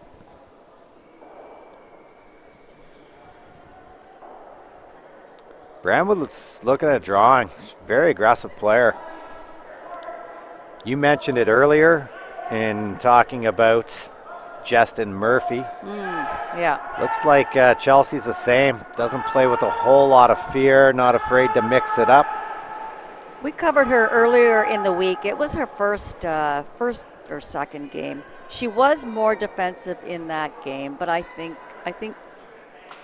for a couple more reasons, she's actually more comfortable now. One, she knows she's out of it, but two, she's now comfortable with the ice and the surroundings. And yeah, she doesn't have anything to lose, but it's a very important game for Team Tippin. Yeah, she's definitely got people, counting on her. That's what Spoiler's job is to knock down one of the teams that are still in the running.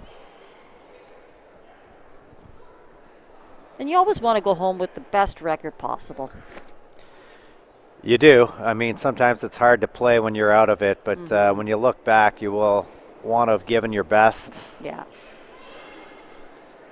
Out-turn run back here for Rachel. Megan is the new addition to this team. Last year they had Chantel Duhame at third. They had a really, really good year last year.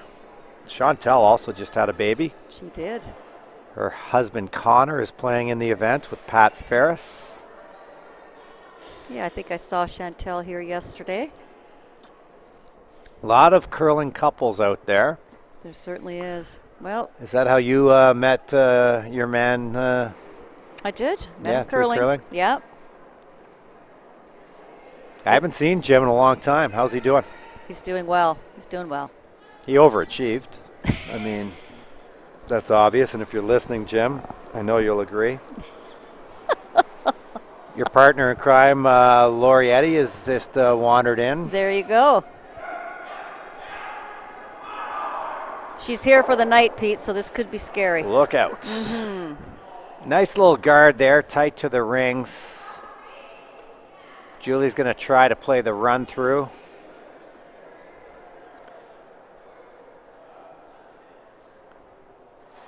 Big thing if you're going to try to play defensive like this, and you've got to execute your shots, because if you don't, quite often you can just get forced into taking one and you've wasted a hammer. Real nice shot there. Runs the double, rolls to the wing. You hate to waste a hammer, Mary. Gotta have a homemade cookie here, Pete. No, I'm keeping it tight, Mary. Really? Yeah. It goes good with the coffee. It does. And you're watching your waistline? Yeah, I'm trying, Yeah. Well, you're still out there, right? My age, yeah. I mean, they're getting faster. I'm getting older, so. In-turn draw here. Third stone, Brenda Holloway.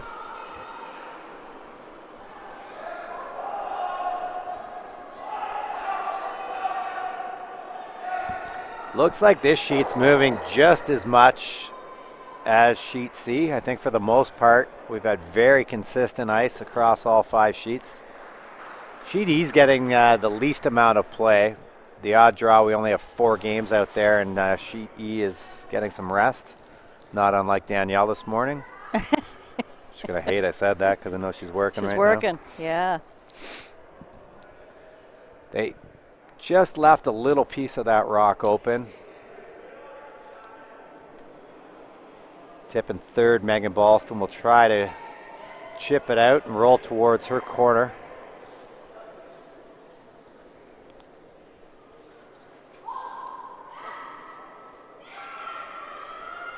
Oh, no.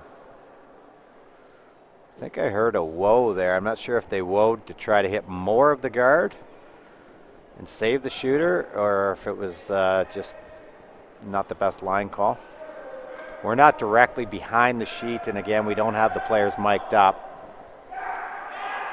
I think some of the players wish I was not mic'd up.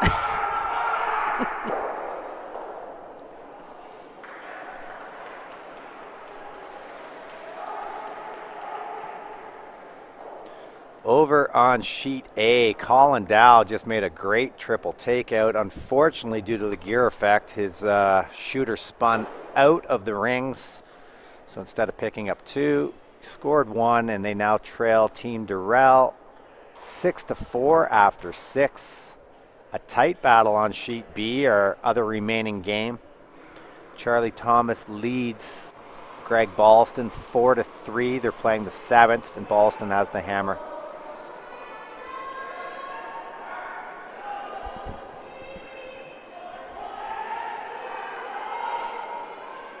Chelsea just going for a guard here.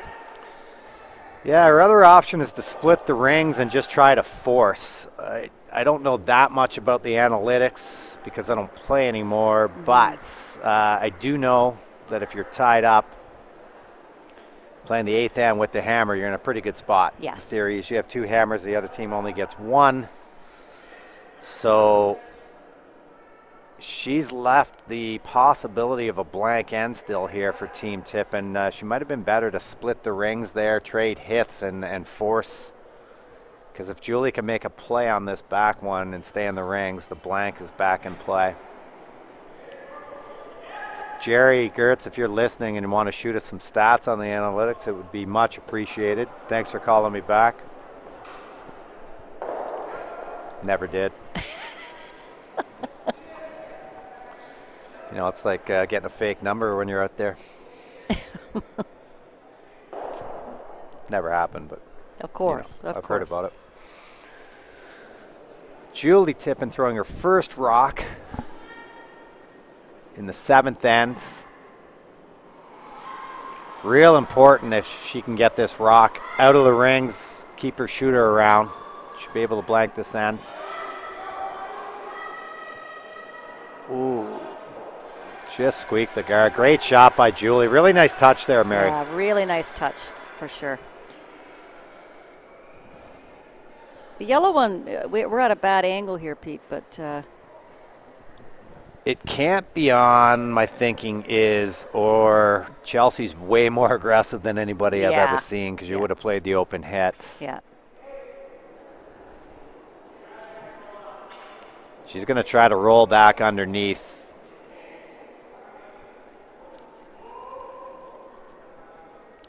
I think you can afford to be aggressive on this roll because Julie's going to have a blank attempt anyway. Mm-hmm.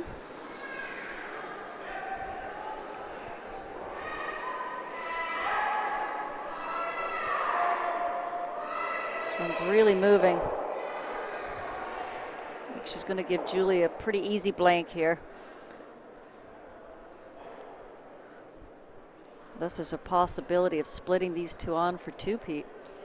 No, she's going to take on the blank. Yeah, this might be, even if that split's there for sure, but this might be where their analytics are kicking in. Yeah.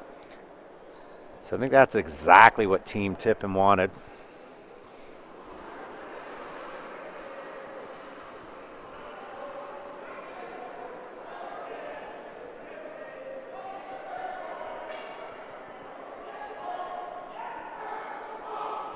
So last rock here for Julie Tippin. Be the easiest shot she has all week. Having It's a weird time to go look. But she's like, well, we better make sure that's off.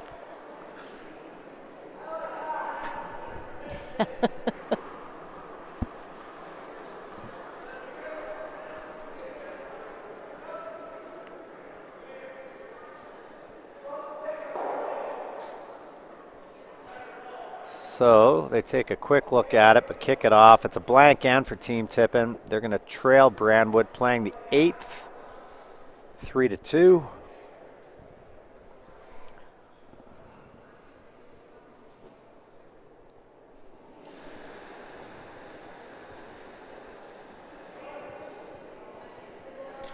Talked to Jim Wilson last night. Mary, he was not happy with your pick, picking Howard to beat them. Are you serious? Yeah, Jimmy. Was he a little sensitive? He was a little upset. He's going to give it to you at the seniors. You guys are both qualified for the senior provincials. He says he'll get his revenge there somehow. Very non-threatening individual, Mr. Wilson. Absolutely. Coach of Team Epping. So here, I think the role is almost reversed. Now Brandwood would love to see a blank. So they'll have one hammer each to finish the game, and Julie should play fairly aggressively here to try to score 2. Lead Tess Bobby. She curls a lot at Donalda, where I play on Thursday nights. Boyfriend Chuck plays in the league there.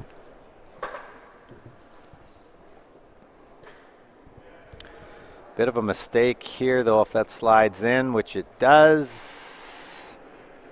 That's a huge mistake. Yeah, I mean, I've said it earlier in the week. You bust the skip's chops if they miss the 4-foot, but you get about 18 feet out there to put your rock into. So a bit of a mistake there by Tess. She will have a chance to throw another one if Julie chooses, though. Get out of jail free card.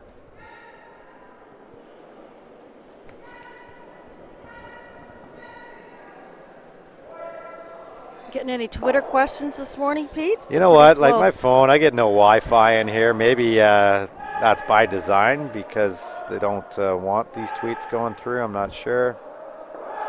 It's been a problem the entire week. Or maybe no one cared about our game this morning, which isn't very nice. I don't understand this. You have an opportunity to throw another guard here. This is way too defensive in my opinion. You know, it is the 5 rock rule. That rock out on the 12-foot's not going to bother you later in the end. In fact, it might even be your friend for an in-off.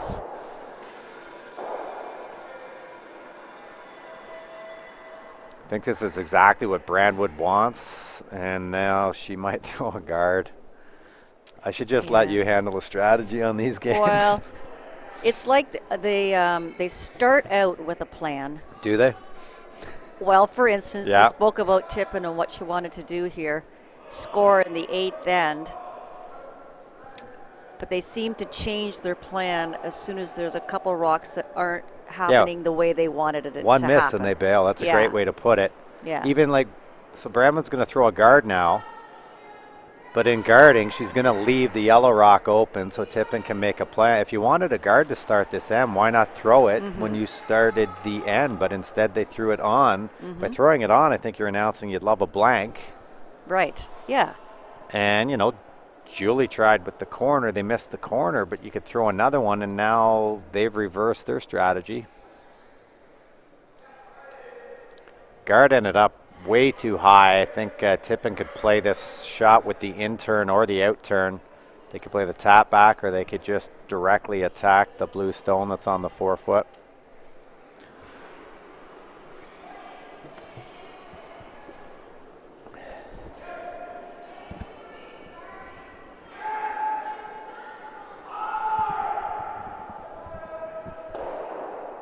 Funny last night, Pete, for the Epping-Howard game, this place was packed. Oh, it was jammed. Absolutely jammed. It was great. think we'll see that on the weekend for the playoffs. Yeah, I think so. I mean, we had some rough weather earlier in the week. It's cleared up nice now. I mean, it's still cold. But it was falling here last night. Great arena. It is. Just the right size. Not really a bad seat in the house either. Mm-hmm. We've got the best, of course. We're lucky. Rachel looking to play the in-turn tap. It's going to over curl. Even if it got by, it would have wrecked on their yellow.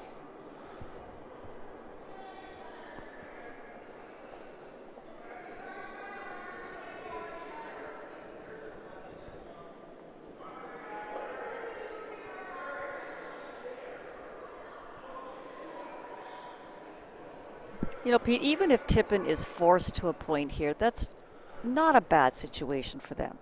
Do you think? Because they're scoring in the 8th end. Hopefully yeah, I mean, force in the 9th, and then you have hammer in the 10th. Yeah, I mean, they're certainly not playing very aggressively for the 2. Blank's definitely back in play now. Yeah, I think scoring here, you're fine. Mm-hmm. You got to play as hard as you can in 9 to try to steal or force. Right. You have to make sure a point is scored in the 9th end, and you prefer it to be less than 2 unless you're the one scoring them. Yeah. That's a long, long corner guard. Rachel may be playing the role behind it.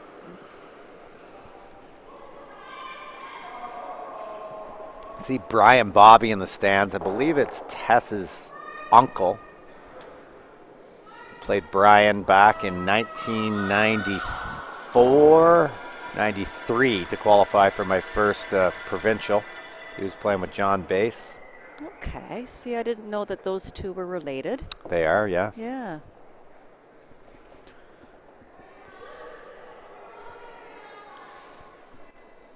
Open hit here.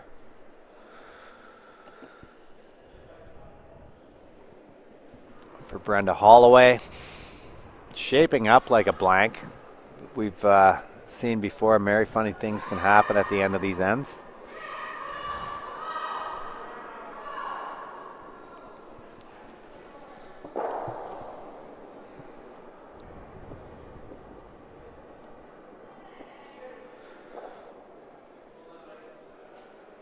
First stone of the 8th end for Tippin 3rd, Megan Ballston. Open hit. Not a lot of action, eh, Mary? This coffee, I thought it would pick me up a little bit, but well, might need something more aggressive. Yeah, not a lot of rocks in play.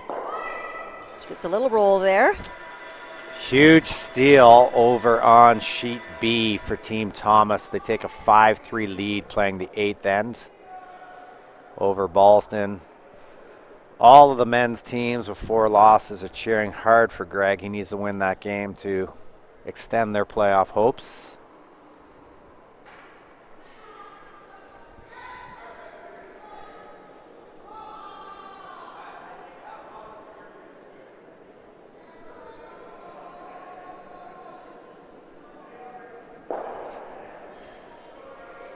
I'd like to give a shout out to Anil Mungal. He was here last night. Yeah.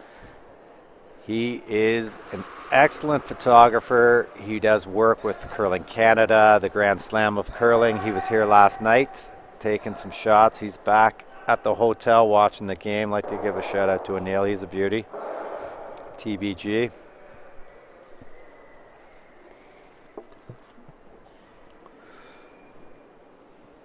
And now we're drawn around this corner guard. Like I said, weird things can happen at the end of the end. There's a biter for Brandwood. I just think this guard is not in an ideal spot. It's a little too high, a little too far off to the side. But like you said, Mary, they don't mind just scoring a single. Yeah. I guess. I mean, I would have played far more aggressively this end to score a deuce. The rock holds on just to the back 12 foot there. Bramwood could draw and freeze to it or just tap it a foot and lie 2, and then the force is on.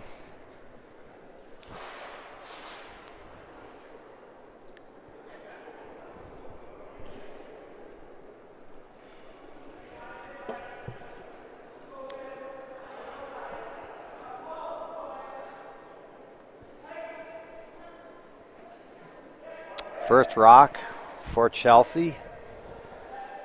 8th end, throwing the in-turn draw. Just a reminder to our viewers, we're coming back on here this afternoon at 2:30. Big game, Holly Duncan and Rachel Holman. You know what? I'd like to do that game, Mary, but well, you're going to have to I'm not scheduled to. Talk to Danielle. Maybe you could trade off. I'm scheduled for that one. Nice looking shot here. They're working it to hold the line. Over curled a touch, but a nice weight. Julie's going to try to ignore it, throw her draw in above the tee line here. Probably wants to put it right on the RY of Derry. Any deeper than that, and Chelsea will be able to make a play on it. Should be a good game this afternoon. You've got the defending champions in Team Duncan. They're well positioned for a playoff spot. And then Team Holman, obviously the #1 ranked team in the world. With a win, Holman wraps up her spot into the final, I believe. Well, I got some good news for you, Pete. I just heard from our TSL guys that for the game tonight, they are going to show McDonald versus Epping.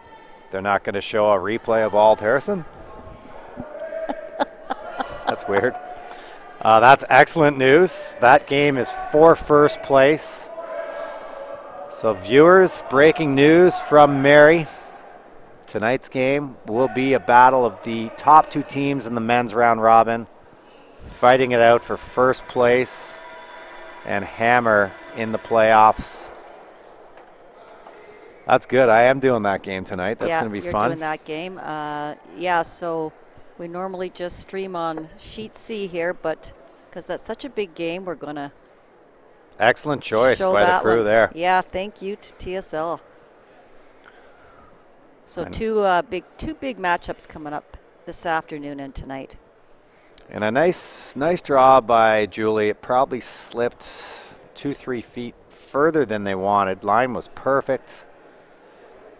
Chelsea's going to try to freeze to this. Quite often you see them over curl here, or they'll be a touch heavy and just kiss off the rock. We know with the gear effect, they just jump right off it, and you'll have a wide open hit for 2. This seems to be flying, but I'm not a very good judge of weight.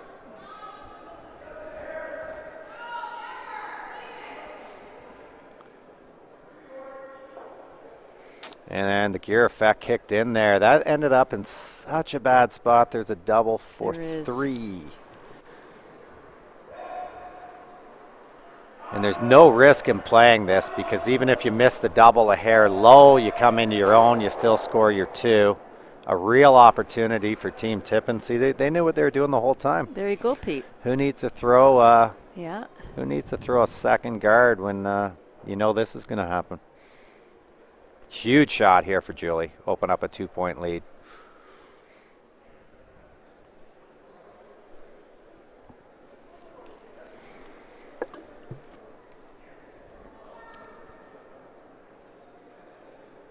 Just a perfect spot, natural double here. It is. I think even I could make this one, Pete.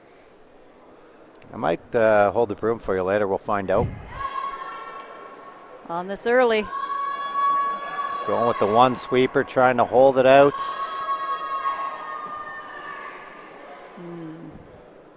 Like she hit the wrong side of the stone there. Yeah, too bad. Like you say, Pete, you can err on the wide side there, and you're making something for sure.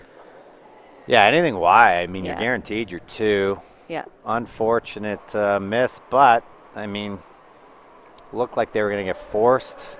Instead, they put a 2 up on the board, so it's Team Tippin leading Team Brandwood 4-3 after 8.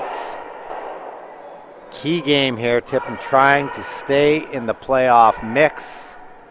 They'll be playing Team Harrison in their final round robin game. Harrison, with their victory today, are still alive at 3-3. So we'll see how this whole taking 2 in the 8th then works out here, Pete. You know what works out better is taking 3. It's just simple math.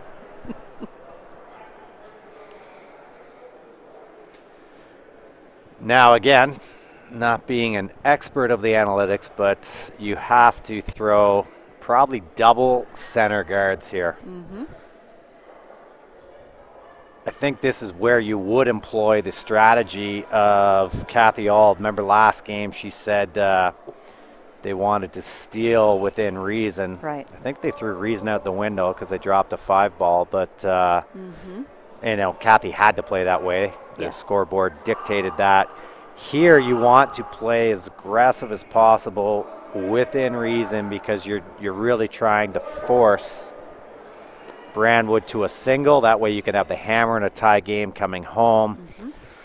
Worst case, if you drop a 2, now you have the hammer, you're 1 down, and you're probably going to win, I don't know, 40. I'm going to go 46.2% of the time. I'm just going to make up my own numbers here.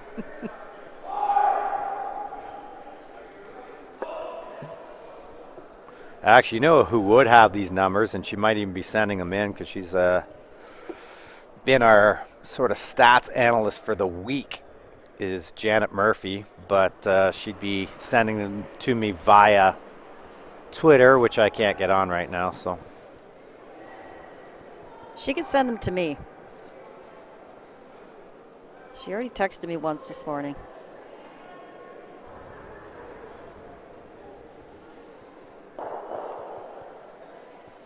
Her daughter, Justin, just said, drink every time you hear gear effect. I think she's smart enough to know that I'm having a little fun with our friend Russ Howard. Yeah. He likes to talk about the gear effect.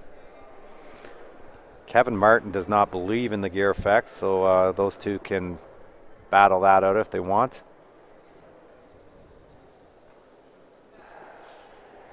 Not as much name dropping. Justin is trying to acknowledge people in our audience. Janet Murphy wants you to repeat the request.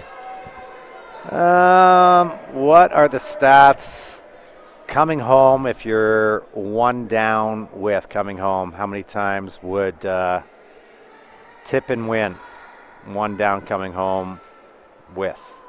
Or 1 up coming home without? We could go on curling zone. I know all the stats are on there, all the analytics. Nice little come around there. We've got 4 rocks in play this end. Rachel is now going to try to freeze into that pocket. She can afford to be a little light here. Cannot afford to be heavy. Want to congratulate Justin. She's had an amazing week so far. Huge win last night.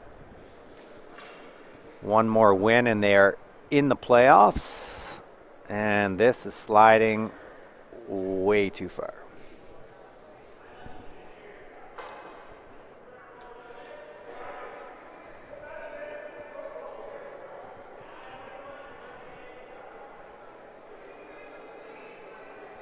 I haven't talked to Hugh at all this week, but he's here coaching. Has he been on all the games? I don't think he's been at all the games, but I saw him a couple of times. Saw him earlier in the week, but I didn't get a chance to talk to him. He's done a lot of work behind the scenes in curling as well. Yeah. So, Pete, calling for the freeze here, I believe. Yeah, a little mistake there by Team Tippin. So an opportunity now for Brandwood.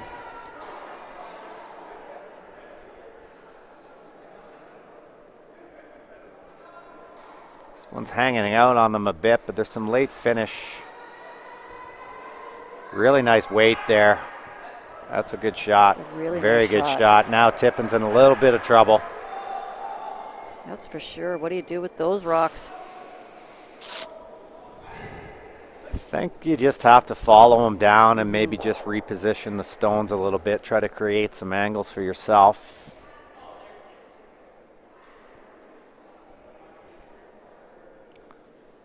Playing all around the 4-foot, the scoring area, you can tighten it up a little bit here, but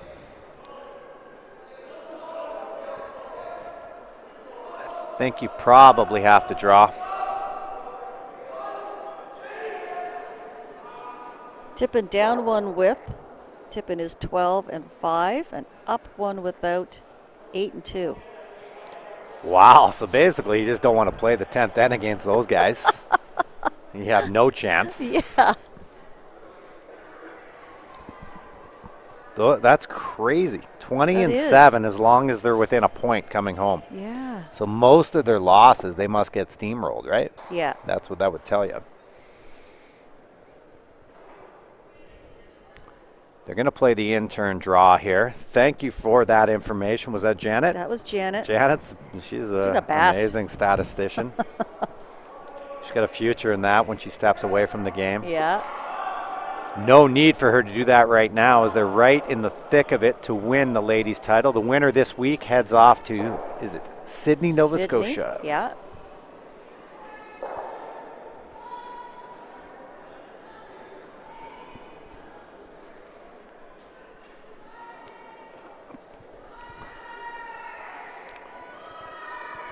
This one didn't quite curl enough to create the angle they wanted. Really nice weight. Now we're starting to really mess up the 4-foot here, which is nice. So Julie's is still shot rock here at the back of the 4-foot.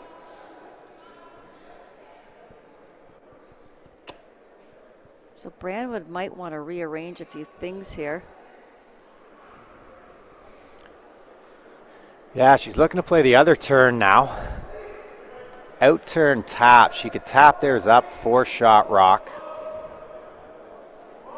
Right now, I'd say the angles favor Team Brandwood, but that can switch in a hurry.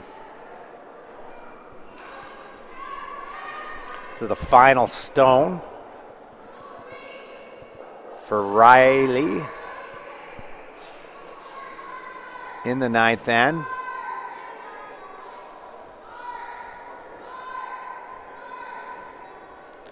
It's going to overcurl a hair, Mary.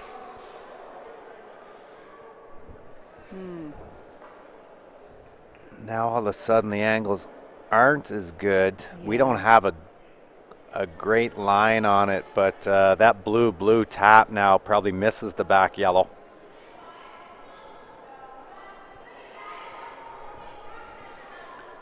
They've got 3 blue ones in there.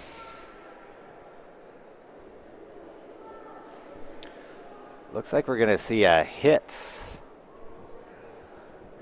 I think Julie's asking Megan to hit the yellow and kill both blues. Right. Really a poor angle set up there by that last shot.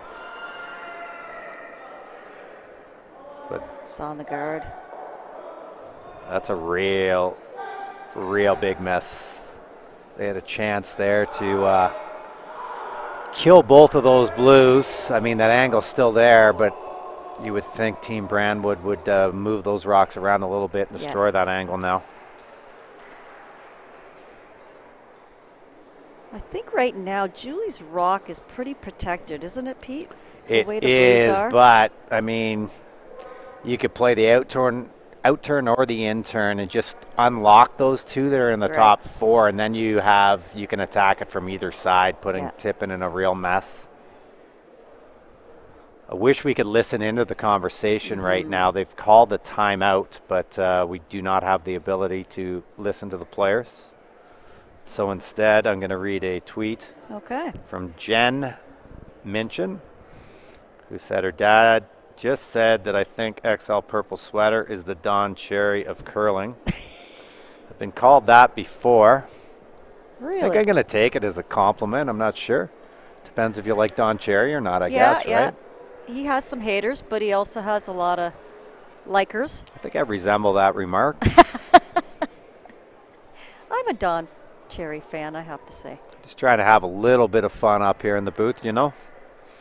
I do find our regular curling coverage out there. I mean, Sportsnet does a great job. TSN does a great job. But it's fairly dry, you know. Mm-hmm. Well, it's professional. I believe they have to but be you can professional. do both, right? You can entertain and be professional. Yeah.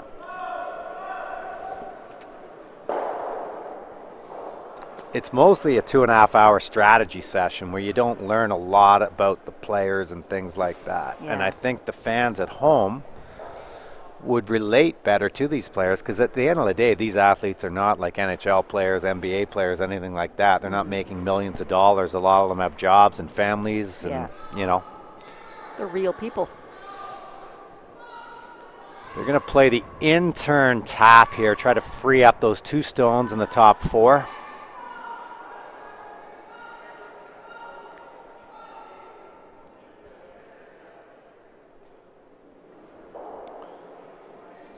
I think they kicked their blue out just far enough, so they're shot rock, and they have a play on the out-turn side to get at that tip and stone in the back 4. This end's really setting up nice right now for Brandwood.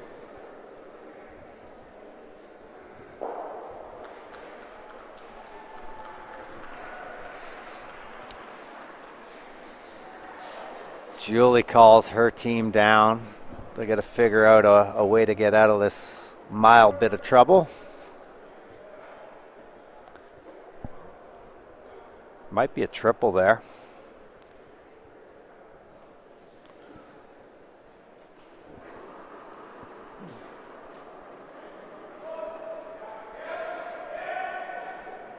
I think that is the play to hit this rock. Probably not going to kill all 3 because you might run in your own yellow, but you can control the top of the 4-foot there. Should be able to get rid of 2 of the stones. Even if you don't get them out of the rings, you should be able to get them far enough that you lie first and third or second and third. I like this call. What do you think, Mary? So hitting it more like on the center line? Yeah. And try to punch out a couple of the blues. Basically anywhere near nose. That'll work for sure. Got 2 of them out of there, and now that blue rock's a little lonely in there. It's hard to tell whose shot is. It might be yellow. Much better result on that shot for Team Tippin.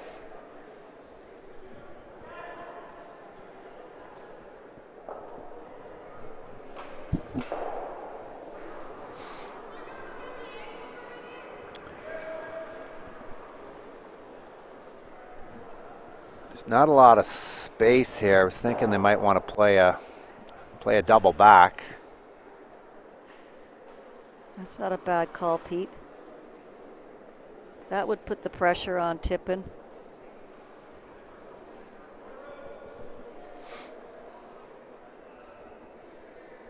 Again, Tippin would really, really like to get a force here. Actually, the other stat we don't have, and this will be interesting, what is Tippin? So if Janet's still there, what is Tippin tied up with coming home? There you go. We know what she is, 1 up. We know what she is, 1 down.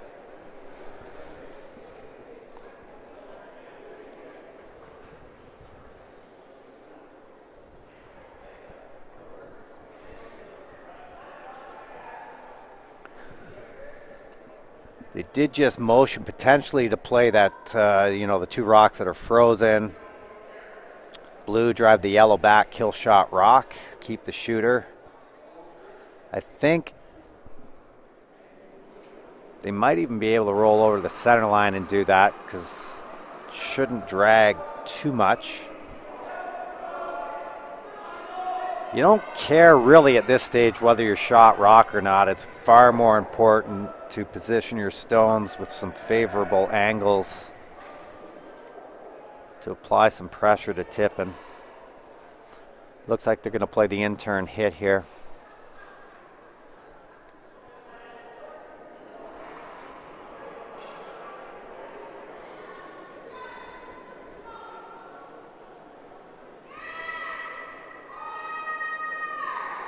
This is really moving.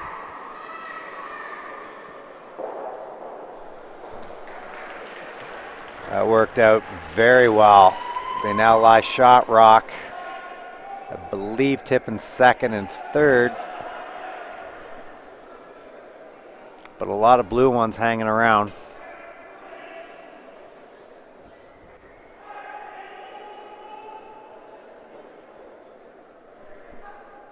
Yeah, she can't get at shot rock.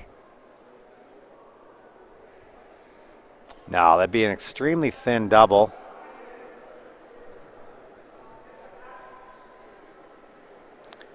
Julie does have to find a way to get one in there, whether it's the hit and roll or a draw.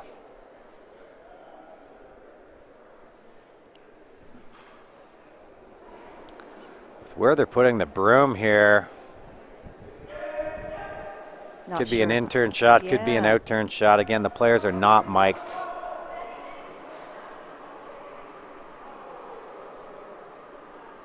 I'm thinking she's playing the out-turn, Pete, out-turn hit. I would think that's the play.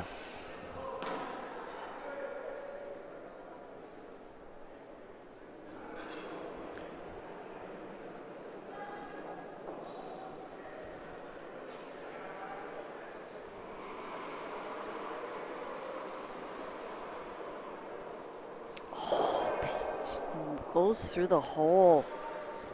Yeah, that, we don't know for sure what she was playing, but that wasn't it.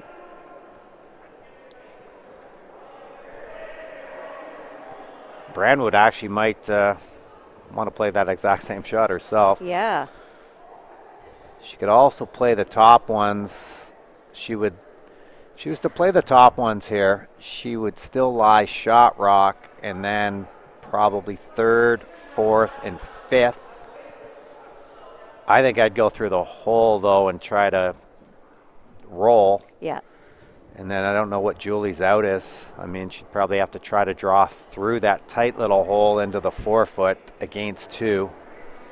If she misses, you've got a chance to score 3 or 4. That's what they were opting to do. Chelsea's going to try to basically play the same shot that Julie just did with the in-turn instead of the out.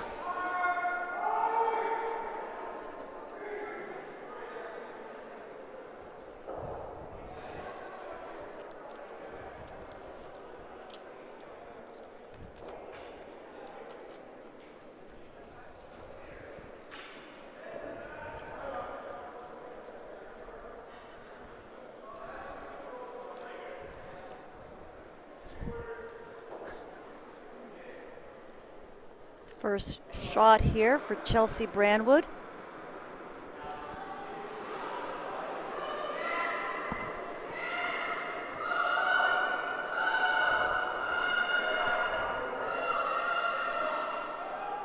Ooh, just ticked. Big break there for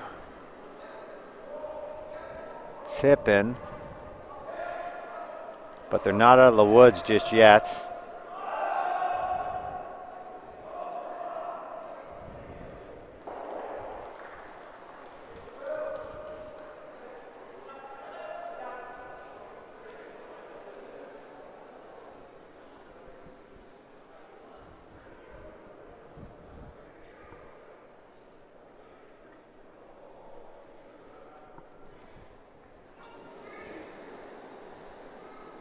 So Julie playing the same shot again here, I think.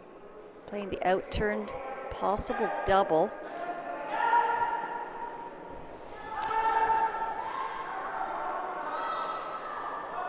Yeah, she's looking for maybe half a rock here. It's got to be close. Great shot. Shot by Julie. So Chelsea had the little, just barely missed hers, opened the door for Julie. No mistake on that one. She now lies 2 or 3. Big draw here for Chelsea to tie the game. Whether she makes this or not, Tippin, they're happy with the result of this end, especially with all that trouble they were in, albeit self-induced.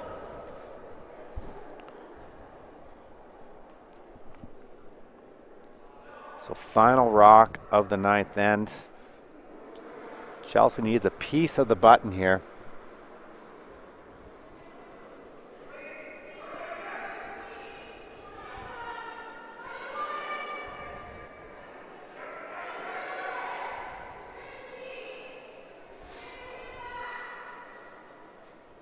Sweepers like it.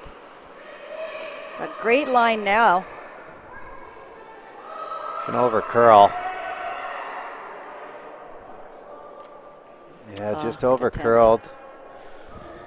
You know what's the men would do in that situation if they could? Like I'm talking a Jacobs, Cooey, probably Epping.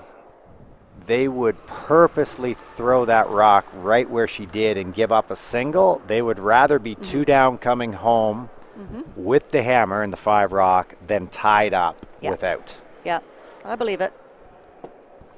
So not the end of the world. Actually, a real nice draw there by Chelsea. Just needed a hair more sweeping. It was a steal of 1 for Tippin. They're going to lead 5-3 coming home. In our other games, Ballston scored a 2 in the 8th, a huge 2 to tie up the game with Thomas at 5. They're playing the 9th, and we have a final over on sheet A. Team Doral, wow, they just shook hands, but it's not a final. I don't know why they were shaking hands. It's a 6-6 tie. That's the biggest mistake I've made of the week right there, and I've made lots. Don't understand why they went with the team handshake there. Is it because they scored a point? I'm not sure. Durrell actually scored a single to take a 7-6 lead coming home, so they're in that 1 down scenario without the hammer. Dow will have the hammer playing the 10th. Durrell needs to win this game to stay alive. Dow is deep in the role of spoiler. We're going to have a great finish to this game here, Pete. Let's hope so. They through the corner guard.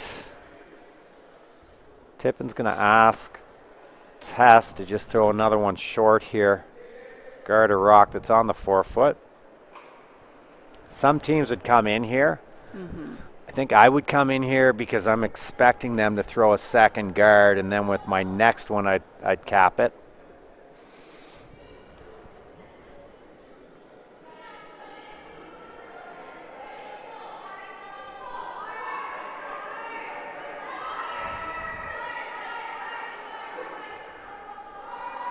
Nice spot there.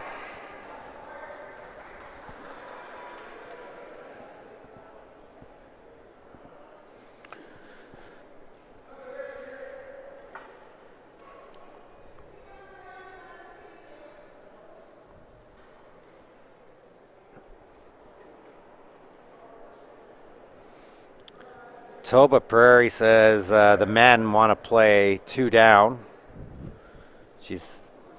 They're saying it's 10% on the curling zone analytics that you score 3. Okay. Run that against what it is to steal. And it's different too. Like, we're not talking steals against, say a tier 2 team or an Ontario Tour team. How many times are you going to steal against Brad Gushu? How many times are you going to steal against Cooey, Jacobs? I got news for you. Not much. Bit of a mistake there, but it did hang on. Not the end of the world. That rock is buried in the back 12. Julie's going to throw another center guard here, try to protect her rock on the 4-foot.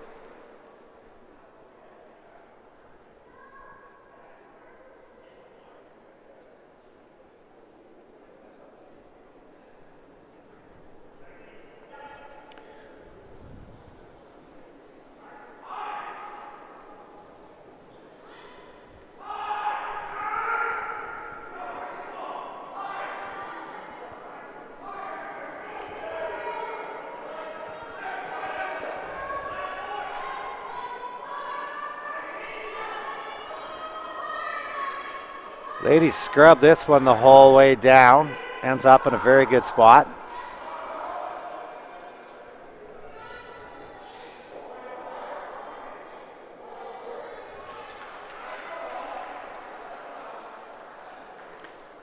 Looks like there might be a piece of this rock, Mary, just hanging out on the outturn side.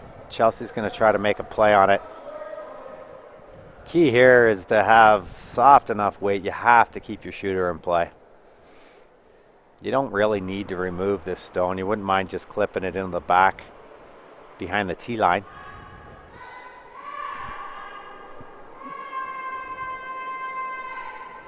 Todd's just wheeled over beside us here, very concerned dad watching his daughter out there.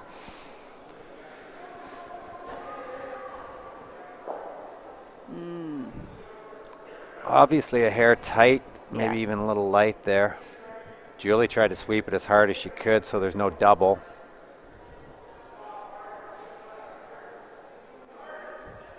She actually, Bramble got away with that one there. They tapped it to a very fortunate spot. I think there is a double. So now Julie and company deciding, they're going to call a timeout here. Deciding how they want to approach the rest of this end. Yeah, their initial call was to sort of half guard that one that just got tapped in.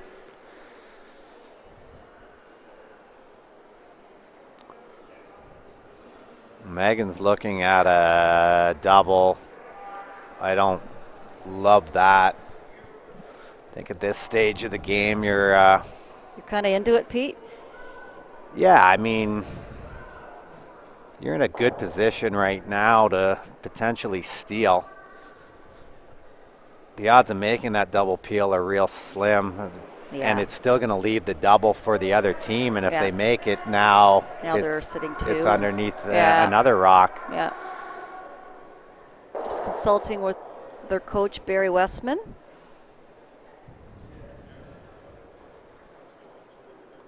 Let's see what the decision is here. I think he agrees with you, Pete. I would draw right into my shot rock. I mean, if they make the double, it's fine. My rock's now frozen to yours. We're playing in the 4 foot. If they ever miss the double and you've got your 2 in there, you can guard it up and they're going to have 1 crack at a run back, and even then they're not going to score any more than 2. We'll see. I wouldn't be surprised if they're throwing this short.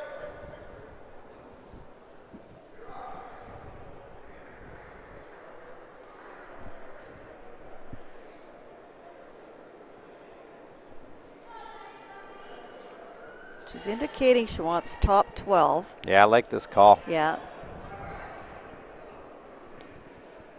You want to bury most of it, but the guard's long enough that they're heavy.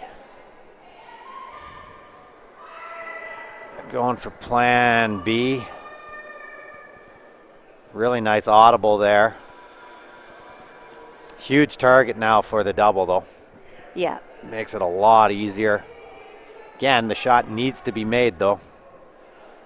If they miss it, you'll see tip and cap off that intern side. Oh, yeah.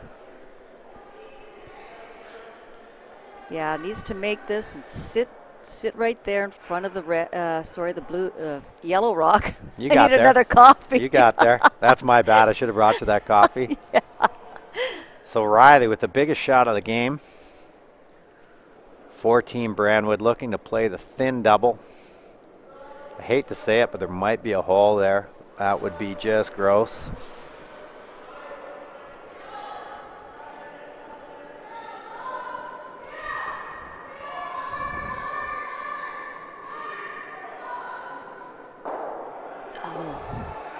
Yeah, she sort of half found the hole, but she did move that yellow one far enough that they're going to lie second and third. Good shot. Tippin still not in a bad position. They can hit this open one, try to roll back underneath.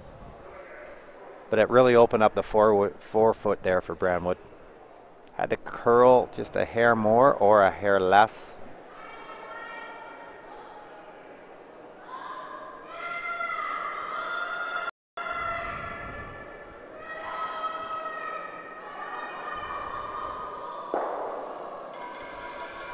Nice hit and roll there.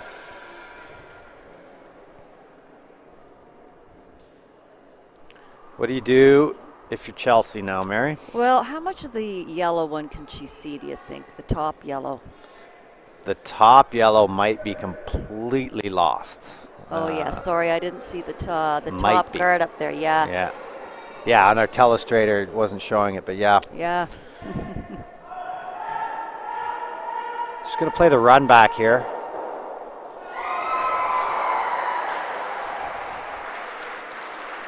You really have to make it. If you miss the run back here, the problem is you don't really have any great guards to try to generate your 2. Wow. That one really overcurled on them.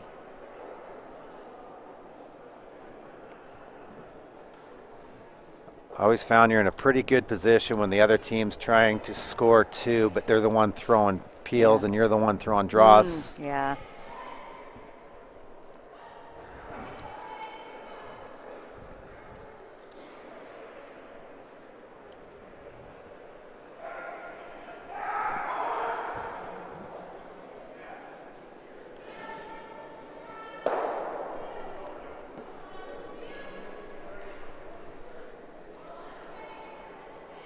Wow.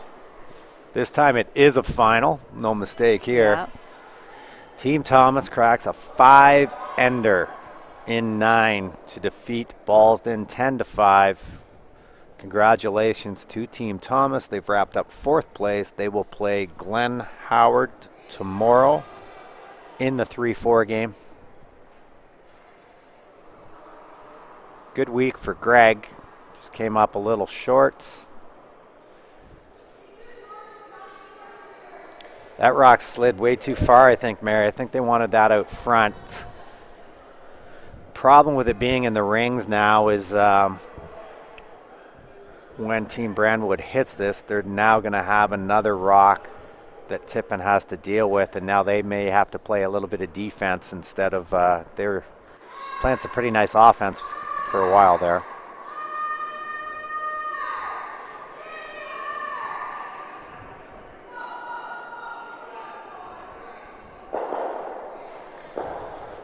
Ooh, yeah, that hurt. Yeah. Killing the back one. Leaves Tippin lying 2.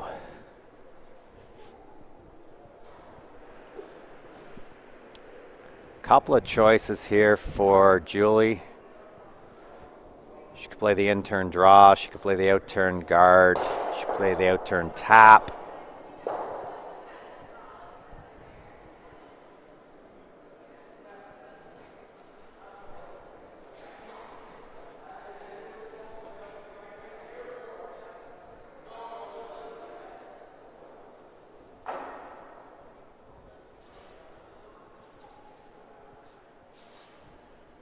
Going for their 2nd time out of the end.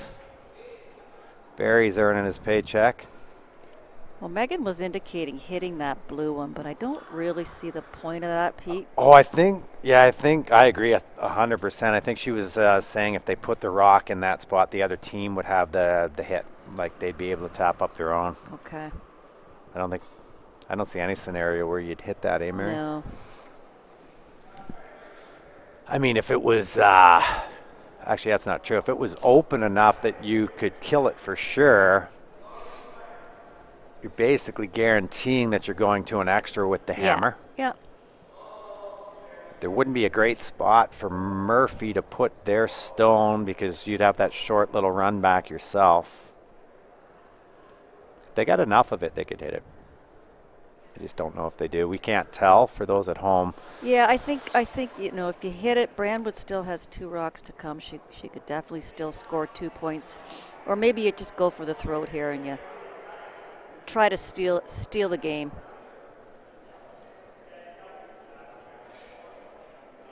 That's what they've decided.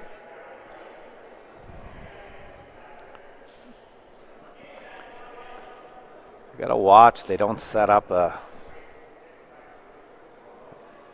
Be real hard actually to set up a triple, even a double though. Yeah. I'm going to take a peek at how much of that rock they have. Okay.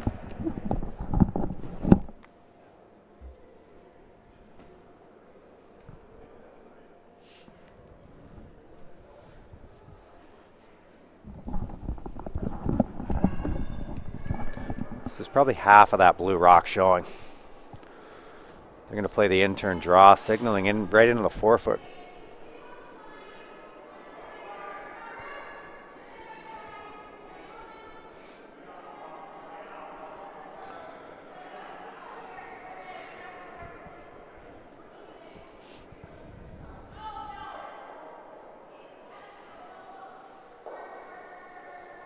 Nice weight there by Julie.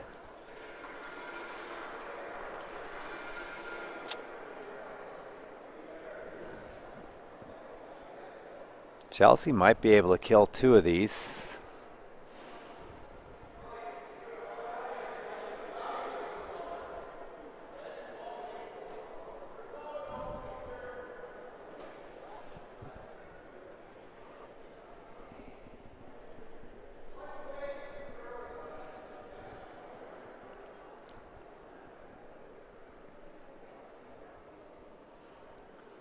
I think she does need to make a play on this side. Yeah. With the ice she's taking, it doesn't look like she's going to throw it very hard.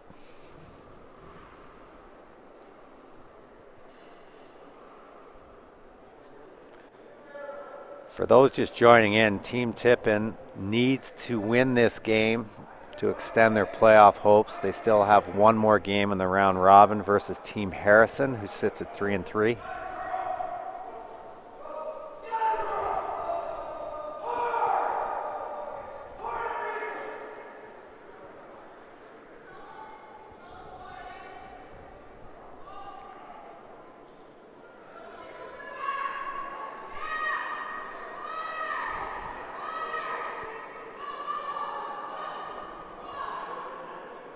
That can't be the rock they were trying to hit.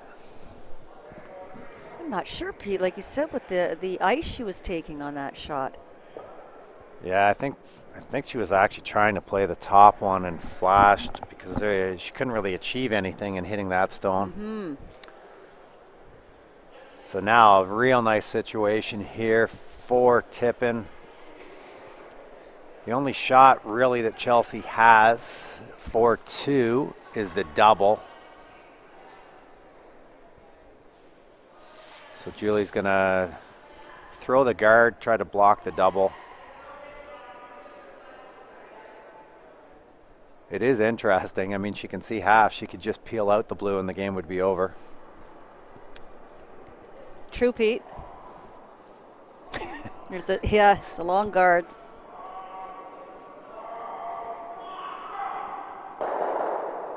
Megan was looking at it there for a minute. Yeah, if they throw this guard in the right spot, the only thing I see for 2 is there's a blue corner guard they could slash in with the in-turn. Have to throw it super hard because you're almost punching that other rock out the top of the rings. So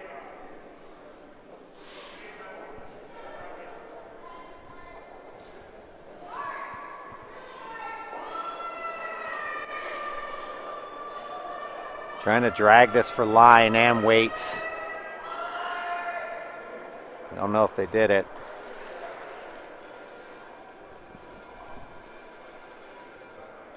Got a key measure going on sheet A.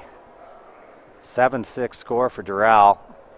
They're taking out the 6-foot stick to measure. If the rock is on, Dow will have picked up 2 to win the game.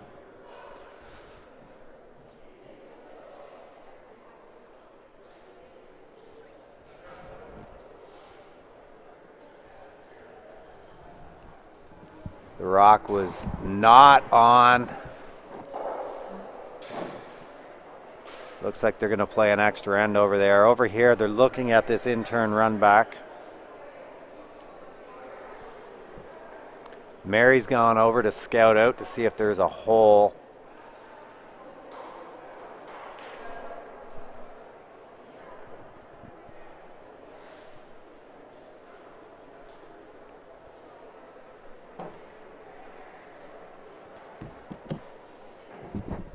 How's it looking over there, Mary? There's definitely a hole there, Pete. So she does have a double to tie the game, force an extra end. Not the easiest. Yeah, the problem was she can't throw a whole bunch of weight because she has to stick around for 2. But I think it's definitely there. She's going to go for it.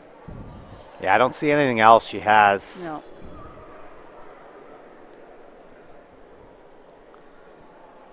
So final rock of the 10th end here, hoping to make the double go to an extra.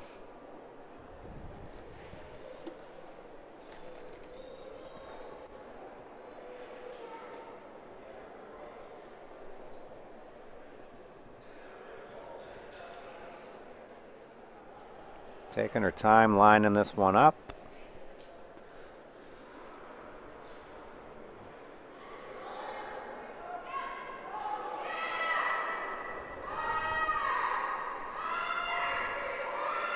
Looking close, Pete. Ah. Oh, just over curled. Tippin will steal 3. Defeat Team Brandwood 8-3, evening their record at 3-3 and setting up a huge matchup for their final game against Team Harrison. The winner will potentially move into the playoffs depending what happens in the Duncan-Homan game, which take it away, Mary. Sure, Pete. So, yeah, we're going to be back here today at 2:30 this afternoon. We're going to show the Holly Duncan and Rachel Homan game. So until then, on behalf of the TSL crew, we wish you a wonderful afternoon, and we will see you later on.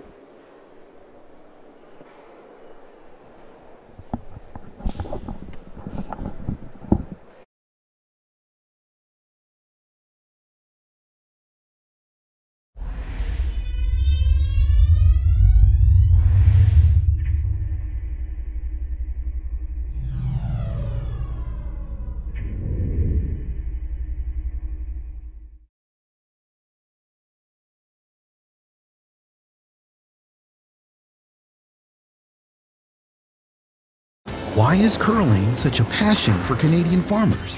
We think we know. In farming and curling, the idea is the same. It's about friends and family, teamwork, using the right tools, and getting it done under pressure. That's why New Holland and Pioneer Hybrid are proud to support Curling Canada, helping to grow the game we love. From your team at New Holland and Pioneer Hybrid, here's to success in the field and fun in the rink.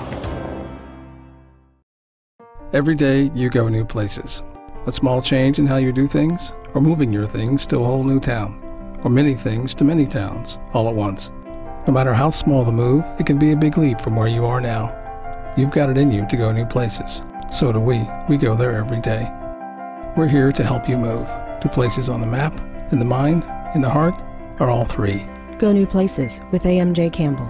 Contact us at 888-AMJ-MOVE or amjcampbell.com. I believe hard work and honest sweat are the building blocks of a person's character.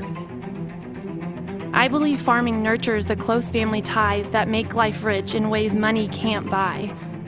I believe that true happiness comes from watching your crops ripen in the field, your children grow tall in the sun, your whole family feel the pride that springs from their shared experience.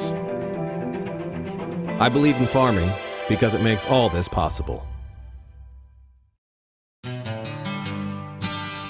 Long before the snow begins to melt, planning for the seeding season is underway. Start seeding off strong by using the right drill for the job. New Holland's P2082 disc drill precisely and consistently places seed and fertilizer for rapid nutrient uptake, and it does it all in one pass. Experience equal and even emergence through the innovation of New Holland. To learn more, visit your local New Holland dealer.